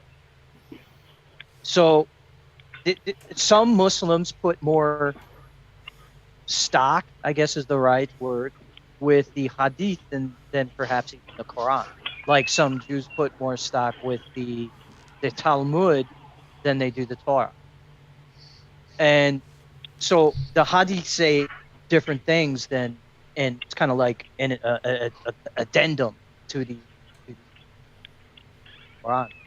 And so in the hadith, you know, Muhammad, you know, there's I don't want to get bored, but certain permissible things or certain non-permissible things, like those loopholes that somebody mentioned, like those exist in the Hadith. So they can use the Hadith to justify. They also have fatwa, and they can use that to say, well, here's like there's no central structuralized leadership in Islam. Like there's no pope or anything like that. So you could get a cleric who just says, well, this is the way I interpret it, this is the way this is, and so I issue this, right? And all Muslims are supposed to follow. Now, do they all? Of course not. But some do. You know, this is how you get, and they also, the definition of under threat, you know, that's kind of subjective, right? So Yeah, that's what I was saying. right, they already see themselves as under threat Because they're in a non-Islamic country, so they're correct. technically under They don't threat. they don't think the Crusades is over. That's still going on. Well, it definitely isn't over. Only for the idiots here in the West. We're the only ones sleeping. That's Time right. for us to wake the fuck up. Well, though. from our perspective, it's over because we're no longer doing that. But That's what I mean, and we're idiots for thinking that it's over because our countries, the entire West, the entire Christian West, has been flooded with Islam because of Jews. yeah, because we allowed why are there ourselves to so become many- we allowed ourselves to become secularized. That's Again, right. because And of that's- Jews. But why are there so Yes. many? Why are there so many explicitly anti-Muslim Jews? Same reason that you know, there's the old Jewish proverb or Yiddish proverb about the rabbi who creates the golem. Yeah, it's You got know, it's you're- easier that way. Well, too. like Sabati, going back to the Sabati and Fracas, because it's actually the Frankist part that's really bad. Supposedly Sabati was a Messiah, and at the end of his life, he actually ended up forcefully converted to Islam, and Sabatianism is actually still pretty big in Judaism. The Frankist is a whole other spin to it because then Frank, but he got his Jacob Frank, I inspiration think from his name was. he was a follower of Sabati. So. Well, he thought he was a reincarnation of Sabati. Yeah. And Do you think that these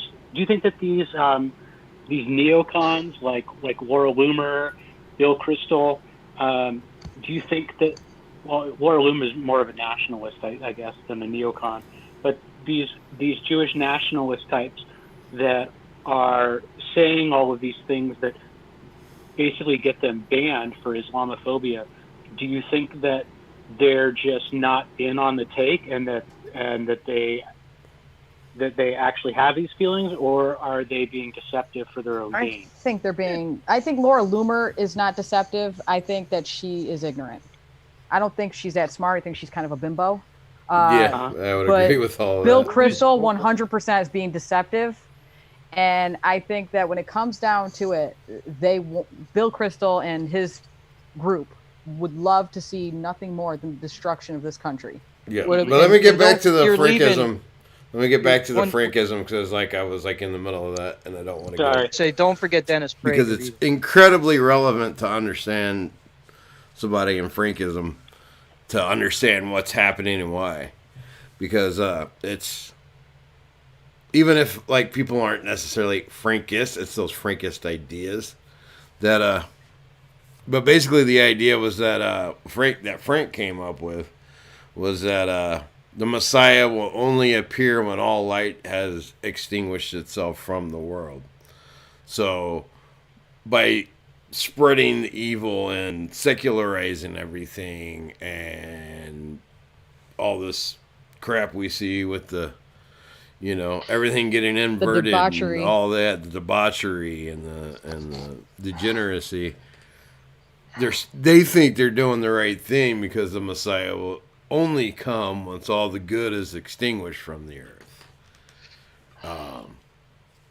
So You got I to said, like, Sabatianism isn't necessarily so bad.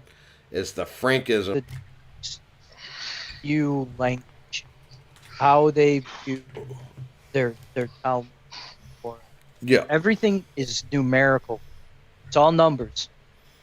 It's Yeah. all numbers. And when you start learning that language, the gematria and all of that stuff, start deciphering things using their system of communication, their system of code. I don't know what to call it, right? Yeah. Things start popping out that are absolutely, pardon my French, but fucking terrifying. Yeah. The 9/11 attacks. I mean, you can go on and on. There is unbelievable shit that's tied in. Once you crack that code and you learn that language, Yeah. and you're That's in the able. Torah too. It is. The, That's Yeah, it goes numerology. back to. That's right. I mean, That's the right. whole Hebrew language is like, because they use letters as their numbers, as their number Correct. system. So And they found all every sorts of word, interesting things. right? So every word has a numerical value. Now the crazy part about this is that this applies to English too. Oh, it does. It So- definitely does, and it goes So- on. There's all kinds of different ciphers because they keep changing it up and stuff. And Mm-hmm. There's- In a yeah. nutshell, I've gone really nine- deep into that before. yeah, it's my friend does this, and Jurassic, and the stuff that you can uncover, like 9/11, Twin Towers representing, Christ, representing God, and being replaced by by the one World Trade Center represents Satan, and the numbers when you break down like 9/11, break down these numbers and what they represent. It's the symbology, Yeah. the symbolic stuff. They're heavily into that. And there's lots And- of layers of meaning in there. Oh, Like, this is what I was talking to you earlier about, Jacob. It's so complex. yeah. I mean, you can get really lost in it stretches your forever. brain. Yes, you can, and you can go down false trails with it. It's easy to get confused. It's easy Yep. to misunderstand something, to maybe stretch it a little bit to fit your narrative. So But do I I would put a say lot of most stock of into it? most of it, when you look at it, it's when it's consciously applied is when you can catch it. That's correct, and it's the intention. Yeah. Again, I don't want to say that there's bad words or something. Bad Because words. like they It's try the to say intention. that it's naturally like that, but in my experience, the natural connections don't really seem to add up too much. Yeah, but you I'm can not catch to- them when they're consciously applying it. You can be like, oh wow, Not yeah, to- they were doing that, Not to advertise for somebody, but I would, if anybody in the chat or something is interested in digging into this rabbit hole, check out Jurassic. It's Jew Jurassic. I think I got to pull it up. Yeah, check his channel out and go through. You got to scroll down, to the bottom, start down there, and go through some of this stuff. Now I he can't gets a pull it little up at the out moment there. 'cause I'm in my other You know, account. he gets into some stuff, with Elvis and Trump and stuff that may be a little esoteric, but the gist of the numbers, the system that he's cracked and that you can apply is unbelievable stuff that comes up. It'll blow your mind. It'll blow your mind. There's no possible way that it's coincidence. Yeah. Now, If you're Is interested it in the the- English side of it, what was his name? I think he's not on YouTube anymore, and it's his really old videos. And if he would have stuck with this, he would have been fine. But then he went on other tangents. But Marty Leeds 33. oh, yeah, yeah. he did. If a you lot want of to know the basics of the English gematria and how it works, and Yeah, I remember those videos. yeah, those are interesting stuff. that.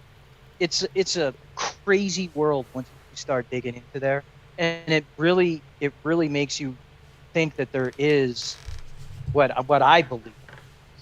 I try to keep that out of these conversations. What I believe is this is a battle between good and evil. I believe that we're in the end days, and that Satan's making his push. This is his kingdom. Remember, the only time someone is referred to as a god other than God himself is Satan. Yeah. Satan is the Yeah. god of this world. This is his Oh, kingdom. He's the God of the Jews. And well, that too. And those are the people that he chose to use. That's right. And why did he do that? There's a specific reason he picked. Because at one time they were the chosen. God delivered them out of bondage. He gave them the blessing. He did everything he could for these people, and they spit in his face. Well, they went to Babylon, and that's where they got corrupt. The Babylonian demons got a hold of them, and well, they were corrupt. No, they were corrupt. They were corrupt before that. Because I don't know. I don't know if they were corrupt before then. No, hold on. They were corrupt when Moses was up receiving the word of God, the laws of God. That's in the same way that all of us are corrupt, though. Worshiping the golden calf, sacrificing people. Which the golden calf is Moloch, and despite what Alex Jones says, it has nothing to do with an owl. Yeah. And don't forget that the reason why they were in Babylon is because they were conquered, and the reason they were conquered is because they betrayed the covenant. They should never have been sent to Babylon. The only reason why they ended up there is because they betrayed God, and that's when the first temple was destroyed. That's right. And who did what? Wasn't it Jacob who was commanded to destroy them, and he gave them mercy? He did destroy them all. Look, Bible, but if you go by the Bible, to back up our buddy K-Hole there, it's kind of supposed to destroy him, perhaps. It's but then again, maybe not. Theories though on the Bible, like going into the whole making the bull, right? I don't know if you guys have ever gotten into astrotheology, but there's a lot of astrological symbolism in a lot of these ancient texts. Definitely. And that's part of it. Moses is still to this day is represented by the ram. There's this famous Michelangelo statue of Moses where he has ram horns. Yep. Jews still blow the ram horn to this day, right? And when he came down and he was, look, this is now my time. That time is done. The time of the bull was before me because we move processionally. We move backwards. So it would go Taurus to Aries to Pisces. And Pisces is Jesus, which is why you see all the Christians with the two fish on their cars representing Jesus, and he mentions the fish throughout his throughout the New Testament. That gets brought up a lot, and I think one of the last things he says, and they're just like, well, when will we know? How will we know to find you? Yeah, when you see the man with water. You see the man with water, which is Aquarius, which comes after Pisces. That's why he talks about unto the end of the age, because it's the age of Pisces. Yeah, it's the eon, it's the age of the great age. Well, there's a lot of stuff with that too. Like anybody's susceptible, I think, to demonic possession if you allow it. You see a lot of these celebrities, they're not Jews, but they are opened wide up. Beyonce admits it. So many of them admit that they have multiples inside themselves. Well, certain people that are very knowledgeable and stuff, such things that I've studied with in the past, told me basically that there's always a spiritual influence. And once you realize that, it's up to you to consciously decide what spiritual influence you want involved. That's why I was listening to something that was kind of interesting, because I was always taught, at least, raised Catholic, that demons and the fallen angels are the same thing. That's what the demons are. There's this new school of thought that demons actually are the disembodied spirits of the Nephilim, of these hybrids that were destroyed, where the fallen angels came down and mated with humans. I tweeted about this earlier. And since they aren't part of God's plan, their spirits were not allowed to leave, and that's actually what a demon is. I don't know. This Christian mythology stuff really starts to lose me when people start talking about Nephilim, because there's just so little documentation on exactly what Nephilim is and what they meant by that. No, you see them long head skulls. You've seen those, haven't you?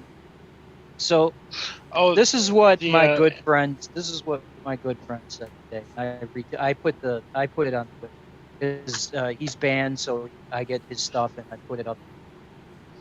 So he says humans did not make with angels. There is no scripture in the Holy Bible that states such a thing. That is a Talmudic and a Book of Enoch Gnostic nonsense. When Genesis speaks of sons of God and daughters of men, it's talking about the righteous and the unrighteous. The Nephilim were the offspring of those two people. They were corrupt, not a mixture of human and blood. And then he provides the scripture that actually backs that up. Genesis chapter 6, verse 5 to 7.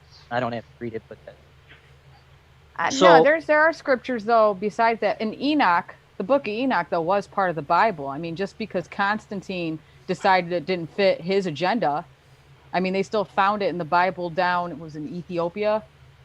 That was the complete Bible that hasn't been tainted by Catholicism. I mean, I wouldn't throw that out. Even Jesus referred to Enoch in several passages in the New Testament. So, I mean, if it was good enough for Jesus. But wasn't it thrown out in the first biblical council?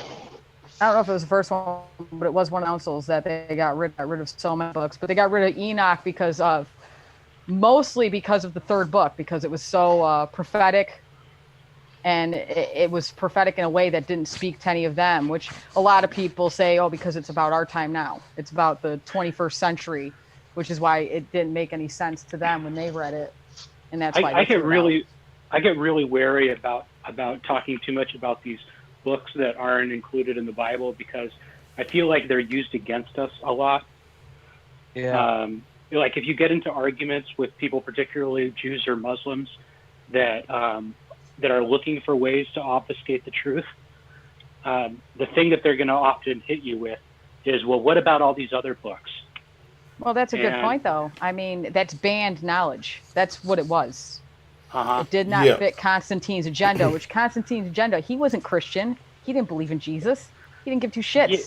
It was a thing of power. Yeah, because there was like a whole variety of Christian teachings until the name's not I think at a certain point, though, the Council of Nicaea. Until the Council of Nicaea. You're fighting pagans on one side, you're fighting Christians on the other side, you got heathens behind you. So he took the easiest route. He was like, well, I become Christian, and then I could change Christianity to suit all the pagan religions, like the one that he was, which you see a lot of that. You see a lot of Mithras cult in Christianity. Yep. And that all happened because of Constantine, because it wasn't there before. Well, yeah, because that's kind of what was decided at the Council of Nicaea, was that...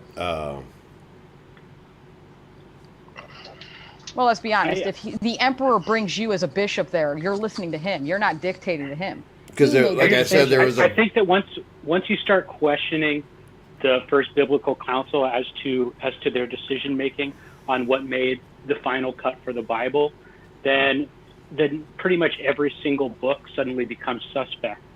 And you have to, at a certain point, say, look, this was God's will. That's right. God was there at the council with these men. I don't know about that. I think Satan was there at the council. I think the Dead Sea Scrolls and the complete Bible that was found in Ethiopia, that's the Bible. And what Constantine did was for conquest. You keep saying Constantine. It's not Constantine. He didn't decide which books went in the Bible. Oh, he definitely did. He was the emperor. You think that they're the ones that told him what's what? This was done he was well the emperor. before Constantine. This was done well before Constantine. No, Nicaea was during Constantine's time. The first biblical council was in hoc signia vincere. That was Constantine in battle. He had a vision of the cross, and all of a sudden he heard, "In this sign you will conquer." To this day, they still use that in all the Catholic churches. You see, there was Christians IHS following everywhere. the Bible well before the conversion of Constantine. Yes, but the Bible they were following isn't the Bible that we have today. It's the Bible of the Dead Sea Scrolls. It's the Bible that they had in Ethiopia. What do they call that? The Nag Hammadi text. That's what they followed. Nicaea changed that. And what did Constantine change that was so heretical? He omitted books, but he didn't omit them because they're heretical. Like I said, Enoch got omitted just because of its prophetic nature. They omitted, I think, the book of not Jude. What was it? There was another one that was too prophetic, and they got rid of it because it was that they just kept Revelations. That was the prophetic book. They didn't want too many that went off into the future prospects. There were some of them they just omitted just because they thought it was repetitious. They got rid of the book of Thomas because it humanized Jesus. And that was part of the council's job too. Are we going to keep Jesus as a human, or are we going to turn Jesus into God?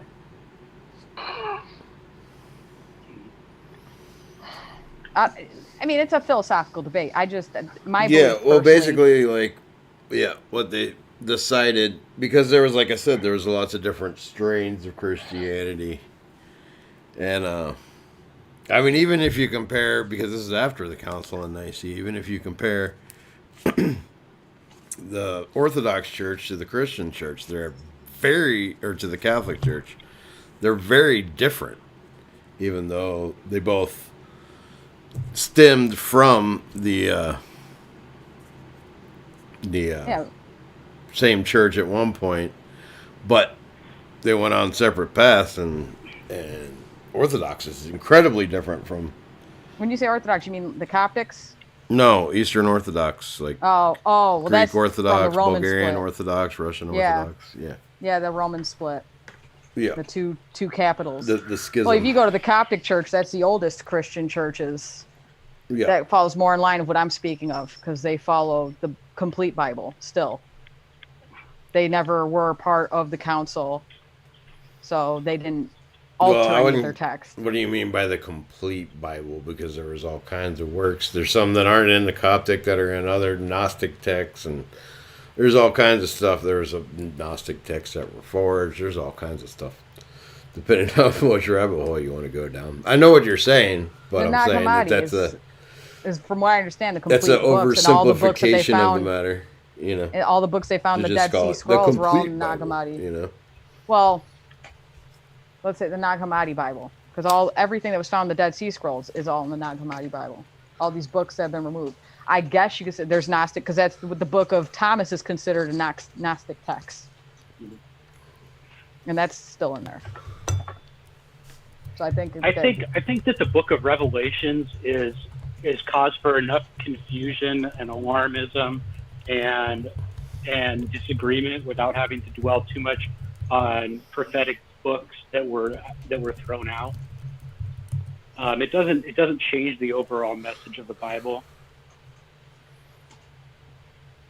All I know is I was tempted to call up my bro 45th Division, see if I could get a, because he'd have some things to say, I'm sure. I'm new to Christianity. I'm born again. I converted. I became Christian this year, so I can't add a whole lot. That's why I quoted him earlier. I can't about the Nephilim. That's okay. We start talking about this. I see it as a philosophical debate. I mean, as far as history I goes, can't add much to it. You know, there's a lot of biblical archaeology, but that's not going to tell you much.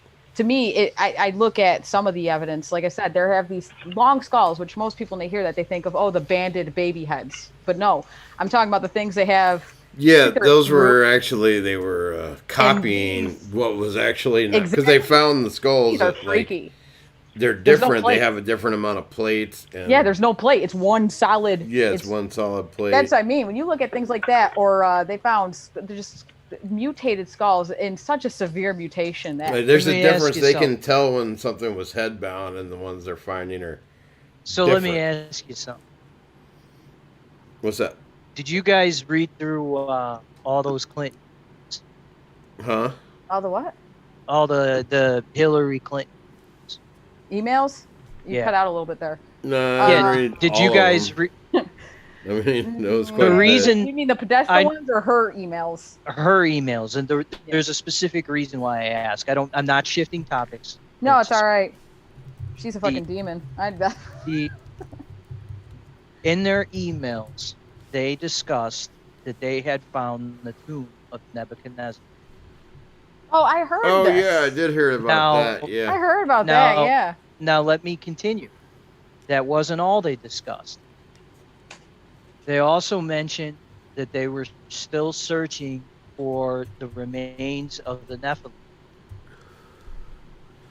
Now, what the hell is Hillary freaking Rodham Jew Clinton looking for the tomb of Nebuchadnezzar, finding it, and finding not just the tomb, but mentioning that Nebuchadnezzar was still in it.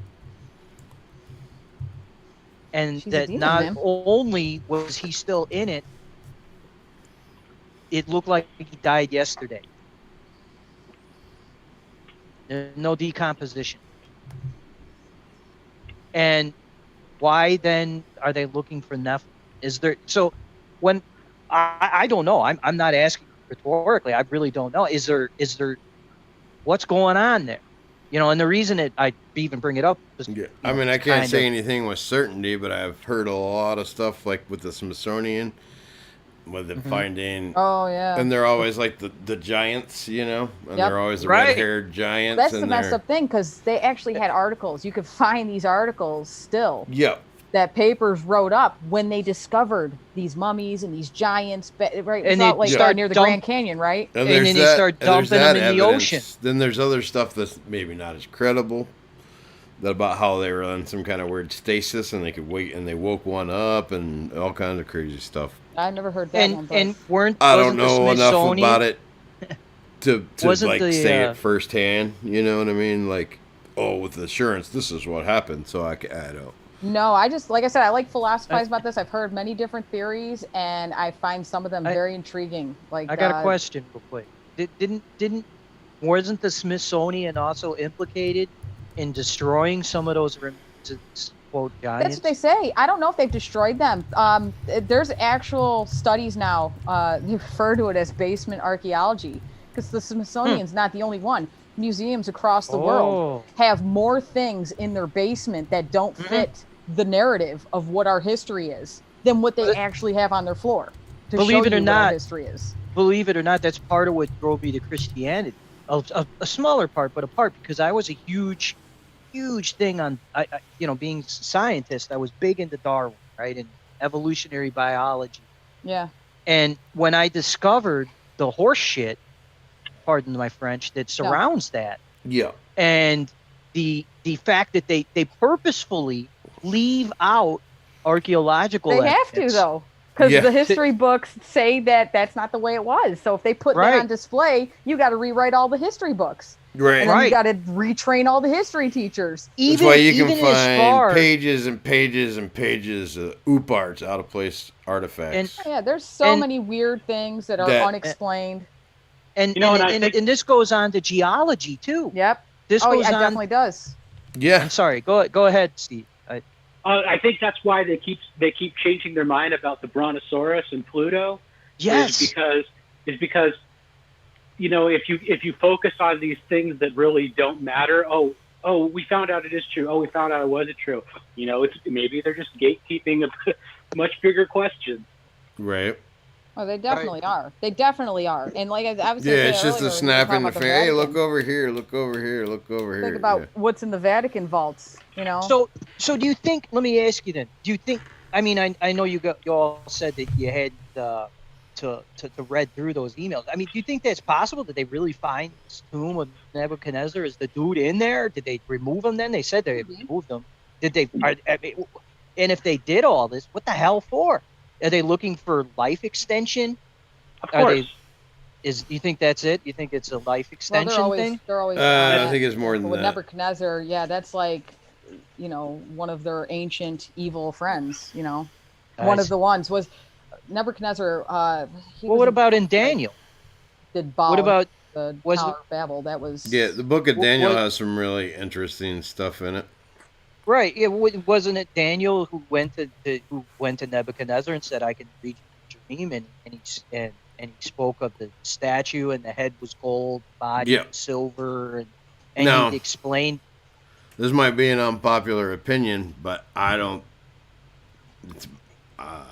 think the books of the Bible are actual historical record. They're ways of encoding information mostly through allegory. There's a lot of symbolism, and it's not meant to be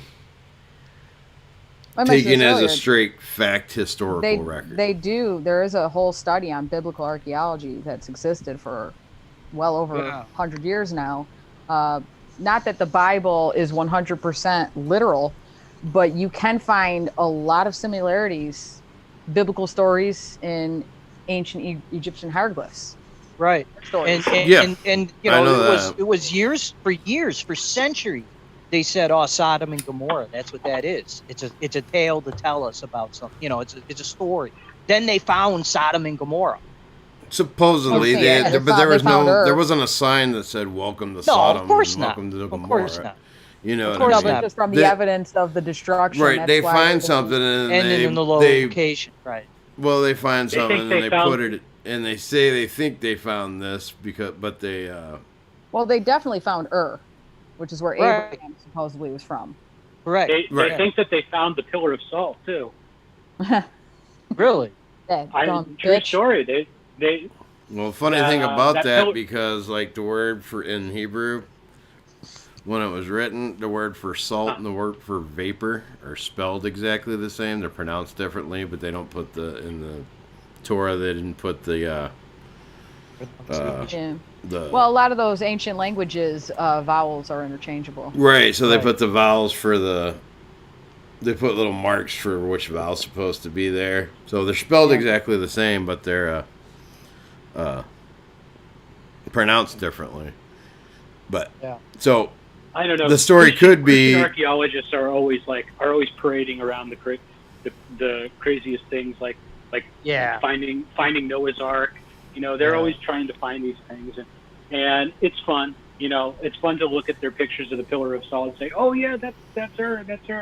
You know, maybe it's based on some kind of mythology that back in the day people referred to this rock formation as the Pillar of Salt. yeah, it depends on what somebody's trying to prove at the moment, you know, and then they'll take it as evidence for what they're saying, but they take it as absolute proof instead of saying, "Oh, this is a possibility." It's like Well, Murray Cohen saying there's a bunch I of was just- geological yeah. formations called Lot's wife. I was just gonna say Yeah. that. Yeah. So, yeah. It's interesting. You know, they go up to Mount Ararat. Oh, but what I was saying, so like the word for vapor and the word for salt were pretty much the same. So they decided that they would be a pillar of salt instead of like a puff of vapor. Yeah, puff Basically, smoke. like she looked behind her and got vaporized. Would it be another interpretation of that? That could be. Well, That's would possible. It it almost though? seems like a nice link You- too, since when you salt something, you're pulling all of the moisture out of it. The vapor comes out of it when you salt it. You said though that the word in Hebrew salt is similar to vapor. It's the same word, just different vowel. Different influx. It's spelled the Right, same, so- but it's pronounced differently. Yeah. So Right. it's, Well, the vowels, the little hash Homonym? mark, the they call little ticks you're talking about. Yeah, they little didn't put ticks, those in the Torah. Those in those the are the early Torah. vowels. That's Yeah, that- but they that- didn't put that's the those in vowel. the early Torahs. right. They just right. did the consonants. So I know. What I'm trying to say is they didn't do the same. The word for pillar and the word for puff are not the same. The word, they're not going to say that Lot's wife turned into a pillar of vapor. They're going to, so it's the context of the word that they used to define it, right? They didn't need to put the vowel in there to designate the pronunciation because the Yeah, context. and of I the don't have it word- right in front of me, but like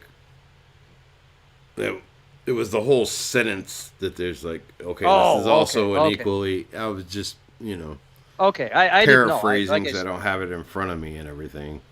okay. But it was like All right. this is also an accurate interpretation of what that could be saying. So it's not just the single word that was the issue. Was the Right, sentence context. right. Okay. That's what I was trying to get at. I was like, well, wait a minute. It's just a single word. Yeah, no, it was like the whole sentence and the whole context of it. It could have just as easily been vapor. poof a puff of vapor. Yeah, because the guy was trying to, when I first came across it, the guy was trying to posit the forth that it was a nuclear weapon that destroyed Sodom and Gomorrah. So they're like, oh, well, you could look back and get Whoa. vaporized. Speaking of ancient nuclear weapons, though, you ever see or read anything about the blast in India going back like Yeah. thousands and thousands of years? Yeah. They talk about going back to the time of their god. Yeah, of, and it's written in Shiva the and Vedas. Vishnu. And it's written in Yeah. the Vedas talking Yeah. about it. Yeah. That's some weird Yeah. shit there. And I then don't where know did if all you the borrow- where did all the Libyan glass come from? Yep. And I've heard people say that going back to this, it's related, but with the Nephilim perhaps, but that the people before Noah, right, like the people at the time of Noah, were genetically altering, doing things that would be scientific today, and that Noah's family, Noah was the only last pure people left. That genetically people had been so mixed up, so messed up, and everybody was mixed, and everybody said Yeah. in different ways, and God said, "The hell with it, I'm done with it." He wiped it all out and saved the last pure, untainted or uncorrupted left. I that's an interpretation. Well, you know, there obviously were Yeah. others because you had the three sons' wives, Mm-hmm. you know, who were allowed on. So I mean, there must have been other people besides them that were considered untainted. But yeah, like I like thinking about that, the whole Nephilim thing, and whether or not it's true. You know, like there's a theory about the whole first story, Genesis, that says that Cain and Abel, yeah, they're brothers, but they're only half brothers. Right, they are. And that Yeah. Eve actually, Lucifer slept with Eve. That's right. And That's created Cain, which is why Cain had no problem murdering Abel, because he was That's not correct. of that pure seed. Ye are of your father, the devil, Right. murderer. Yeah. There's a lot, and then there's that's the a whole whole story other of theory. Lilith too. That was supposed Yep. to be Adam's first Oh, well, wife. she's a demon now. Right? And that actually goes kind of with what I was saying. These aren't meant to be taken as historical facts. They're trying to impart. Well, you know, it's funny. They worship Lilith.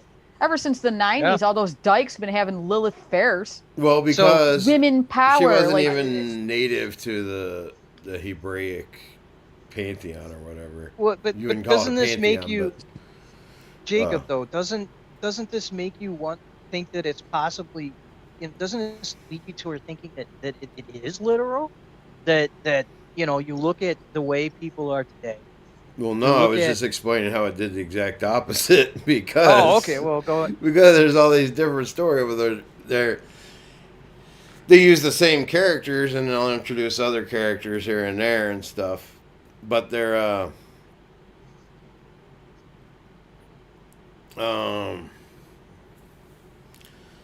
imparting other information into it besides esoteric knowledge. yeah, definitely esoteric knowledge. Well, that's for the initiate, though, right? That was the whole Right. point of like all religions going back. All of them have this esoteric. That's what I was talking about before with the astrotheology. That's the esoteric knowledge that's coded in it. You know. Well, I mean that's 'Cause like that was something. that's like the outer layer. It's just like layers of an onion, you know. Yep. So- but to be an astronomer back 2,000 years ago, you couldn't just be an astronomer. You had to be initiated into it. You had, Yeah. you know. Yeah, but like like I any said, of these that's like the first layer. You're never gonna get the interpretation if you don't get that. But then you're like, okay, why does this mean this, and why does this stand for this, and blah blah blah. that's why it's so it interesting. gets deeper and deeper and deeper. You start reading you all these go. other stories from other cultures, and then you see the overlap. There must be an actual true story within all of these myths, the So- mythos, because Well, they there's overlap. a common source. So there's got to be logos within the mythos to Well, have yeah. so much overlapping across the planet. But that doesn't mean it's a actual physical historical record. It means they have a common source. What about the Sumerian templates? What the Sumerian templates? The Yeah, tablets, you know, all those little tablets, tiny. the little tablets. Yeah, not really tablets though. That I call them templates because they're just like little tiny vials that they had to roll out to read. Like they Yeah, gotta yeah, roll them on the They clay had to the read them. cylinders and they'd roll it Yeah. onto the clay. Yeah, I guess there I were mean, some tablets, but well, it so many goes of them. back further than that. Like, Well, those go back pretty far. I don't know if we're you guys nearing the buy end of into this stream, Kitchens. and this would take at least a whole stream for me to even start. So let me going ask into. a question. So, Do you guys think Trump is a Christian? I don't I think know. he goes to church. I think he goes to church. I mean, But he did I would study like to- Kabbalah. He I studied would like the to Zohar. think he's a believer. Yeah, well, when you've got money and time, well, you'll study everything. that doesn't mean Oh, you're not okay. Christian. Yeah. There's a whole giant It's always tradition great of to- Christian Kabbalah. But, It's but great what to about know And what your Kabbalah enemy is knows, not. too. This is really important. Kabbalah is not natively Jewish either. It's older than that. And Well, what about his children? I would. Who they- Wait before we move on. I would say that it's not our place to decide, you know, who's Christian or not. But You're right, I you're wouldn't. I wouldn't put any money on him being Christian, and that being because of that famous quote he said where he was asked if he was forgiven, if his sins were forgiven, Right. and his response was that he just tried not to sin.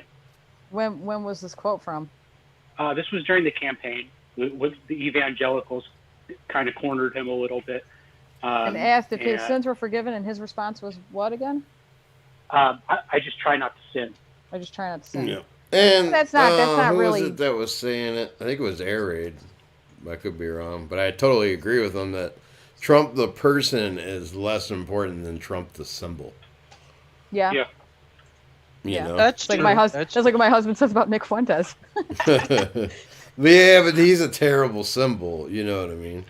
I'm not I going to will go debate. off on Nick. I will but debate anybody on Nick Fuentes. I will. I will debate Southern Dingo on Nick Fuentes. Who I don't even notice. Like I never watched. I don't like to feed him any attention. I think because I don't really know anything about him other than the pro-Trump guy. Everything I know Yeah. about him I don't like, and I just don't want to feed him attention. all right. I just know I had the first time I heard of him, I was blocked on Twitter by somebody Yeah. said. I Many was like, who such the hell is cases. it? Many I've such never even heard it. cases. But then he wants to But say I- he's our leader. But that's as far as I want to go with it because I don't Okay. want to get. All right.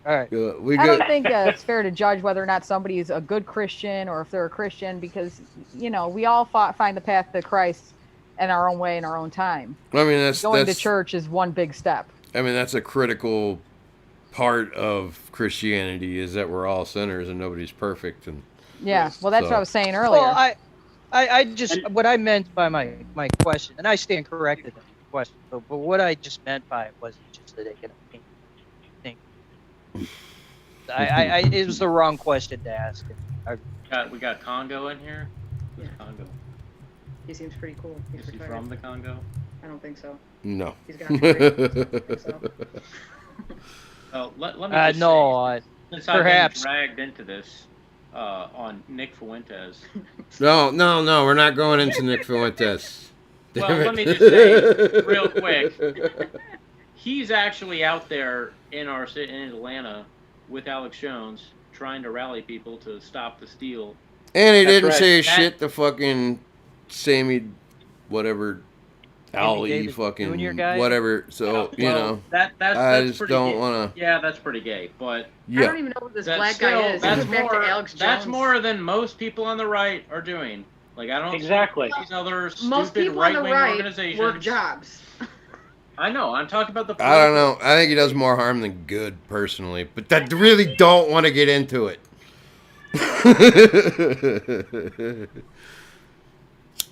He's out there. I mean, Alex Jones is out there. Steve. we were having a really good conversation about other stuff. I know, this is my fault. This is my fault. Well, let me just Yeah, you're let me just follow that up by saying that people a year or two ago like to give the Proud Boys a lot of crap because they're not based enough, or Patriots Prayer, they're not based enough. Well, one of them died in Portland, and guess who wasn't there? Wignats. Wignats weren't there. What's a Weren't there Wignat? standing with What's a Wignat? What? You're gonna drop this I would- term and there's no fucking. Everybody's got their own definition of all- Wignat. Wigger nationalist. I've gone into. these- Well, I know what it stands for, but that's not a definition. Yeah, So, like, I these- get different these TRS definitions out all the guys. time. Yeah. so like these TRS I guys. actually did a thing on Twitter one time to like as an experiment, like, what's your definition of a Wignat? And I got like fucking every single person had a different definition, you know. So it's Okay. whatever. So like these TRS types that that like to toot their own horn about how they're the most based, and that anybody that's not saying the same things that they are, that they're not based enough and they're not part of the movement.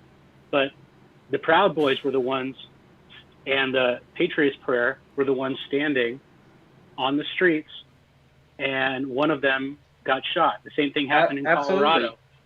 And I would agree with you that yeah, yeah, They for all the show people, up. it's real easy to dump on the Proud Boys, but they're at least out there doing something. yeah. Yeah, They're showing up. They show up, exactly. And if they didn't show up, there would be no one showing up. Yeah. I mean, I the only caveat I would add to that is you should be careful. I mean, because it's not going to benefit you to go out and just fight Antifa, and then you're in one of these cities where you have a Soros prosecutor, and you end up going. Antifa you gets end out, up going. no Yeah. bail, and you're Antifa sitting in gets jail. out. You defend yourself, and then you You're go to sitting prison. in jail for murder. It's like I don't. I mean, would is definitely. that brave or stupid? That would Well, be. I would. Yeah, exactly. I would definitely tell people to avoid that. avoid that scenario, but at the same time, I mean, we can give the Proud Boys credit for actually being out there and doing something, because without them, or there's other organizations, but it's like, who else is showing up? So I'd like to interject that. Well, I agree. I've actually never said anything bad about the Proud Boys, personally. I don't think they're very smart, but they're probably necessary. I saw you make a tweet about the Proud Boys like 7 months ago. Don't deny it. But I brought them up partly because I feel like that's an allegory for what we do on our side, is that we like to one up each other, but when the rubber actually meets the road, it's the more moderates that are actually out there fighting the culture war on the streets. And, so I guess being out there yelling gamer words isn't helping then, huh? Damn. I mean, I would make the argument that it's not, but you could also make the argument that it is, because the online sphere is its own battlefield. But Steve, I have a plan to throw loaves of bread at people. I mean, you're telling me now, you're making me feel like my plan to throw the stale loaves of bread is not going to help anybody. I just think that we need an umbrella movement. We need to be an umbrella movement. We need to be open to I definitely agree with that. To these people that are radical, but we also need to be open to the people that are practical. And without the cooperation of both of them, we are never going to have the numbers. Yeah, I mean, we are fighting a war, and in every war, you have allies, you have strange bedfellows that come together because, we may not really like each other so much, but we have a bigger enemy. And any group or any side in a war that doesn't recognize that or take advantage of that is going to lose. Yeah. Congo says he's having mic troubles. Is my mic working now? There you go. Yeah, there you are. So again, this is probably an hour ago now. I was trying to get in here, but somebody mentioned, you get the Soros prosecutor, all that. The difference here is critical mass. If one or two people go out there and be like, "Yo, F you Antifa," and start going at you're screwed. But if we had 30,000 people going out there and saying we ain't taking this shit no more and started roughhousing them, what are they going to arrest all 30,000 of us? And if you translated that to look what happened in Charlottesville. They don't have to arrest all of us. They can demonize us. Yeah. But that's why we haven't been doing that, because when we thought, Trump won, so we could have a gathering and unite the right, and look what happened.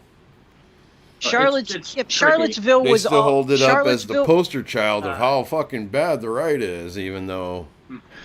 Jacob, are you saying you don't care about Heather Heyer? Yes. Oh my God, we're leaving this. It's not without its risks, and we learned. I think we learned a lot from that moment, but we can't just stop because we had a misstep. And maybe Richard Spencer was a bad leader, and James Field was political prisoner. Was just in the wrong place at the wrong time. Let me finish my sentence. She died from a heart attack. You want to blame somebody? Blame McDonald's and R.J. Reynolds. Look, man, I'm talking about. Can you guys hear me now? Can I finish my sentence? Yeah. I'm talking Yes. about normies. I'm talking about Americans. I don't give a shit what a bunch of dumbasses wearing swastikas did. They're idiots, right? Aw. And I mean that lovingly. But come on, you gotta have some optics here, man. You Well, can't no, go that's out there with exactly my tiki- point. What happened in Right, you can't Charlottesville go. is that Right, you can't there go. were plants that were flying Nazi flags. know, They were man. federal plants. Like Dude, there was everybody people got running around- doxxed except for that guy. They Yeah. got people pissed running at people around- carrying tiki torches, but There mosquitoes. are That's the a- idiots. There are the idiots, though. Come on, Sorry, man. sorry. I'm trying to finish my sentence here, man. You can't talk over each other like this, man. It's not civilized. And you got people out there with tiki torches and crap, yelling crazy shit, acting like, they're riled up. I get it, right? They're passionate. That's great. But it was channeled in the wrong direction. We need the fat man who's sitting there watching the NFL out there. We need the guy who's out hunting deer on the weekend out there. We don't need a bunch of dimwits, and I mean it loving, but we don't need a bunch of All right, dimwits. hold on. I'm gonna You stop got- you there because I don't think you quite understand what happened in Charlottesville. It was that actually Maybe I it was pretty good optics, except for these plants that had these perfectly folded with the creases. That's where that meme comes from. Yeah, on the full of the creases of the Brand Nazi new heart flag. bag. And everybody got doxxed except for bought it that 10 minutes guy. ago. Nobody knows who he is. Yeah. And You know what the thing is, and though? they used they it. bitch about You're when it actually comes to the proving my optics. point of they used it to hold up. Oh, look how horrible these guys are. So we don't have the guy watching NFL on our side. You know what I Yeah, mean? you know what they bitched about, though? They didn't bitch. I didn't hear many people bitch about the brand new fucking flags. Everybody, all these normies were bitching about the tiki torches. They're out there with torches. It's like, yeah, Well- you ever seen the mosquitoes of the Carolinas? I'd be carrying a fucking tiki torch at night, too. I don't Is want it to get Virginia, blown up. but yeah. Don't pretend like they were out there because they were Still swampy. because they had concerns for mosquitoes. Well, I would have been the carrying tiki torches torch. were Well, then why not carry a regular torch? Why a tiki torch? I don't know. Either way, because it's it was bad an optics. optical thing. I don't Yeah. think torches are But see, bad optics. that's my point. Is I mean, they it looked turned fucking it cool. into bad optics. Is the point? Yeah. Well, it but wasn't the real really bad problem- Man, dude, optics, You guys, but they. man. There's Manipulated only two into ways it. to go about this. Let me. And there's only two ways to go about this. And I said one of them, and Steve said. And Steve's way to go about it is the peaceful way, and that is you support those two people, those two Republicans, if they're Republicans, I don't know. You support those two people out of Wayne County, and you work off of that, right? And you work the election, work it that way. That's the peaceful way that we go about it. The other way, my way to go about it is you get pissed off, angry Americans out there, and you beat the ever living hell out of people when you come out in the streets. When you get these Antifas out there and these people rioting, bring out a bunch of patriots, normal everyday Americans that live there, not people bust in, people that live there, that get out there and they say, this is our land, this is our property, these are our stores, these are our neighborhoods, and we're not going to put up with this shit. No, And there you might come in come here a and you time start for screwing that. around, but we're it's going not to there beat yet. your ass. There might come a time for that, It but was- it's not there yet. that's why Right you now, gotta we use the have to umbrella. do it through It's the sorta legal there. means. Just like Steve said, you got to bring an umbrella. Well, the real problem, as we all know, is the media coverage. I mean, Right. Without Yeah. that on our side, like never be on our everything, side. yeah, it's That was my whole And there's point. no way to get we that have done. Newsmax, we always have going to OANN. be- That's about it. The rest of it is not on our side, and it's it never just will be. it's such The an only uphill way to battle get the fighting against media- that. The only way to get the media is you send in this, I don't mean this like pew, pew, pew, pew, but you send in special forces or whoever you got to do, FBI teams, whatever, still and wouldn't. you arrest them. You You arrest still the wouldn't people get the that are. media on your side. The media would start saying that the special forces are doing some draconian measures. They Well, would twist that, it to yeah, Wilson. that, And you shut them down. 24, 48 hours, they can't put anything out. They're shut down. Well, then So that would many be an people- infringement on their First Amendment. That's what they would say. yeah, so many people are brainwashed though. They like even probably half the Trump side would be like, "Oh, that's too far." Right. We can't And that's do my that. point. That's also my point, though, is that there is no saving.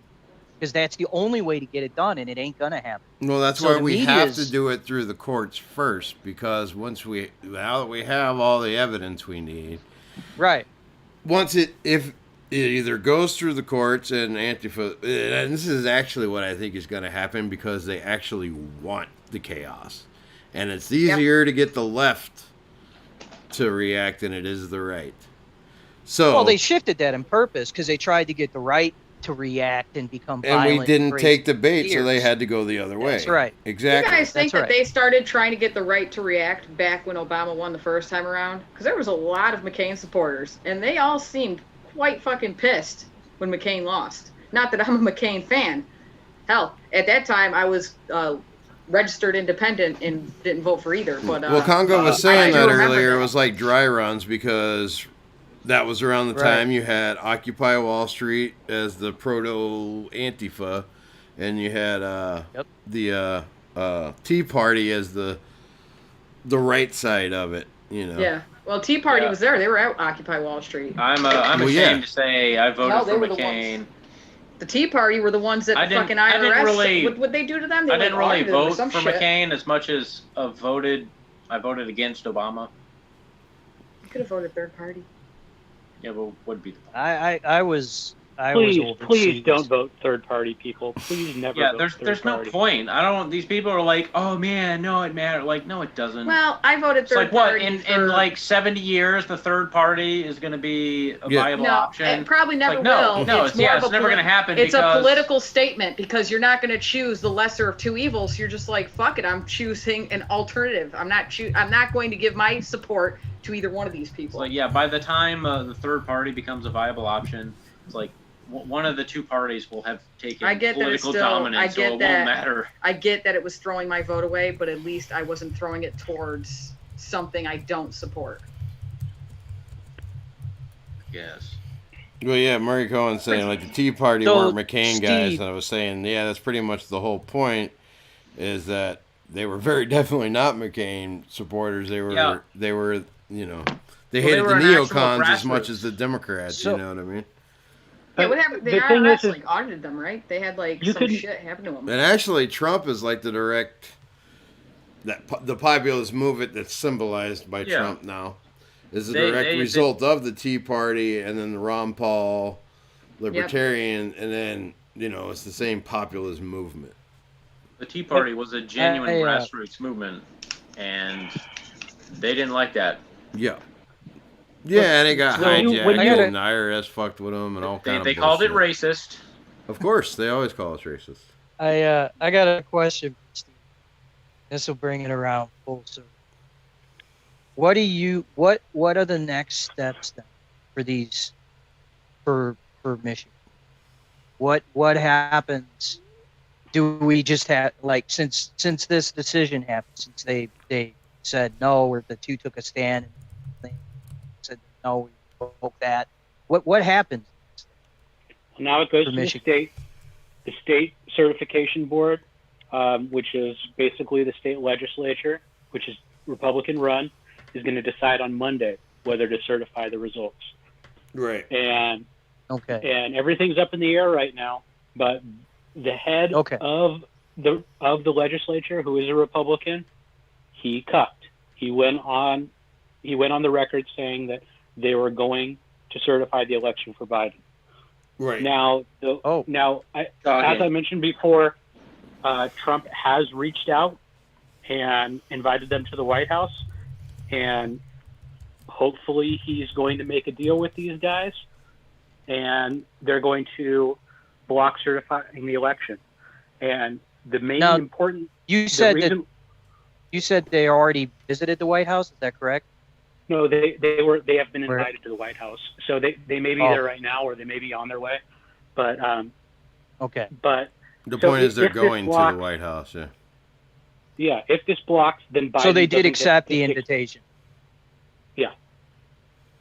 Well, So Trump's lawyers definitely got something. Yeah, they definitely something got cooked up. plenty. They haven't had it. This is what this was one of the big takeaways from. Funny, the, and I love it. I love that the media constantly tells them, they're like, oh, well, why don't you show us the evidence then? And they're just like, because we have active cases. We're not going to fucking show you our cards, you can't- retards. I still And got. at one point, you guys see this? It was, I think it was earlier today. It could have been yesterday. And they were having the conference, Giuliani and, I forget her Today. name, the woman lawyer. And some idiot asked that question. He was just like, I'm sorry, what organization are you from? What news organization are you from? I think I was like CNN. And Giuliani just laughed in his face.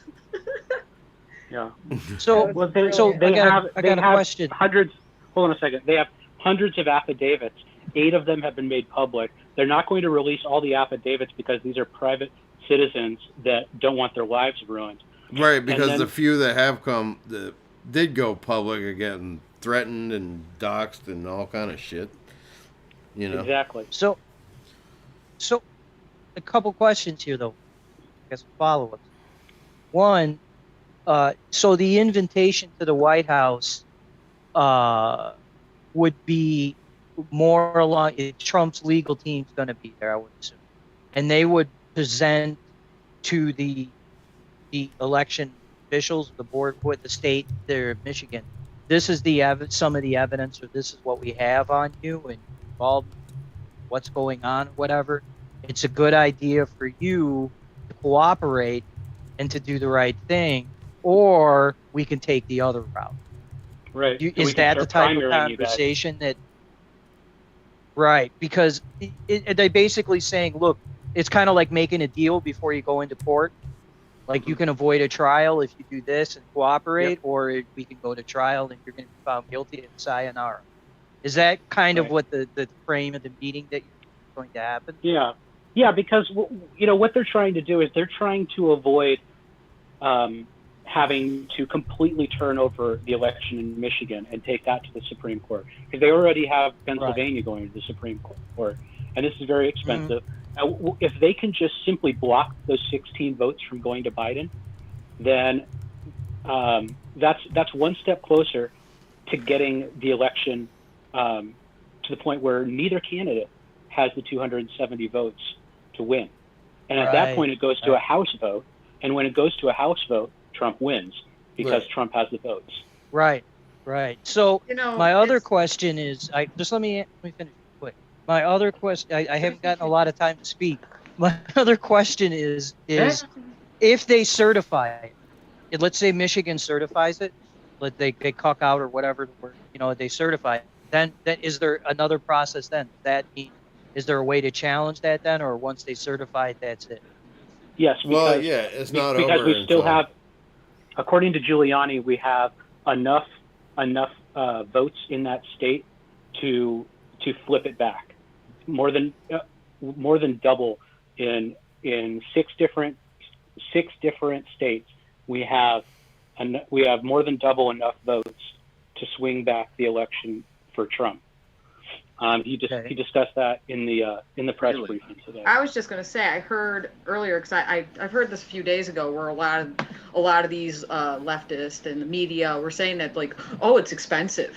This is going to cost millions and millions of dollars to do these recounts. If you want this done, then you should pay for it. And I heard Trump today was just like, okay, and pretty much said that he will pay the millions to have the recounts done. Getting caught in the details of it. But as I understood what Congo was asking, like, what the do devil's we in do? the details. Right. Well, but then you're not really answering the question, is my point.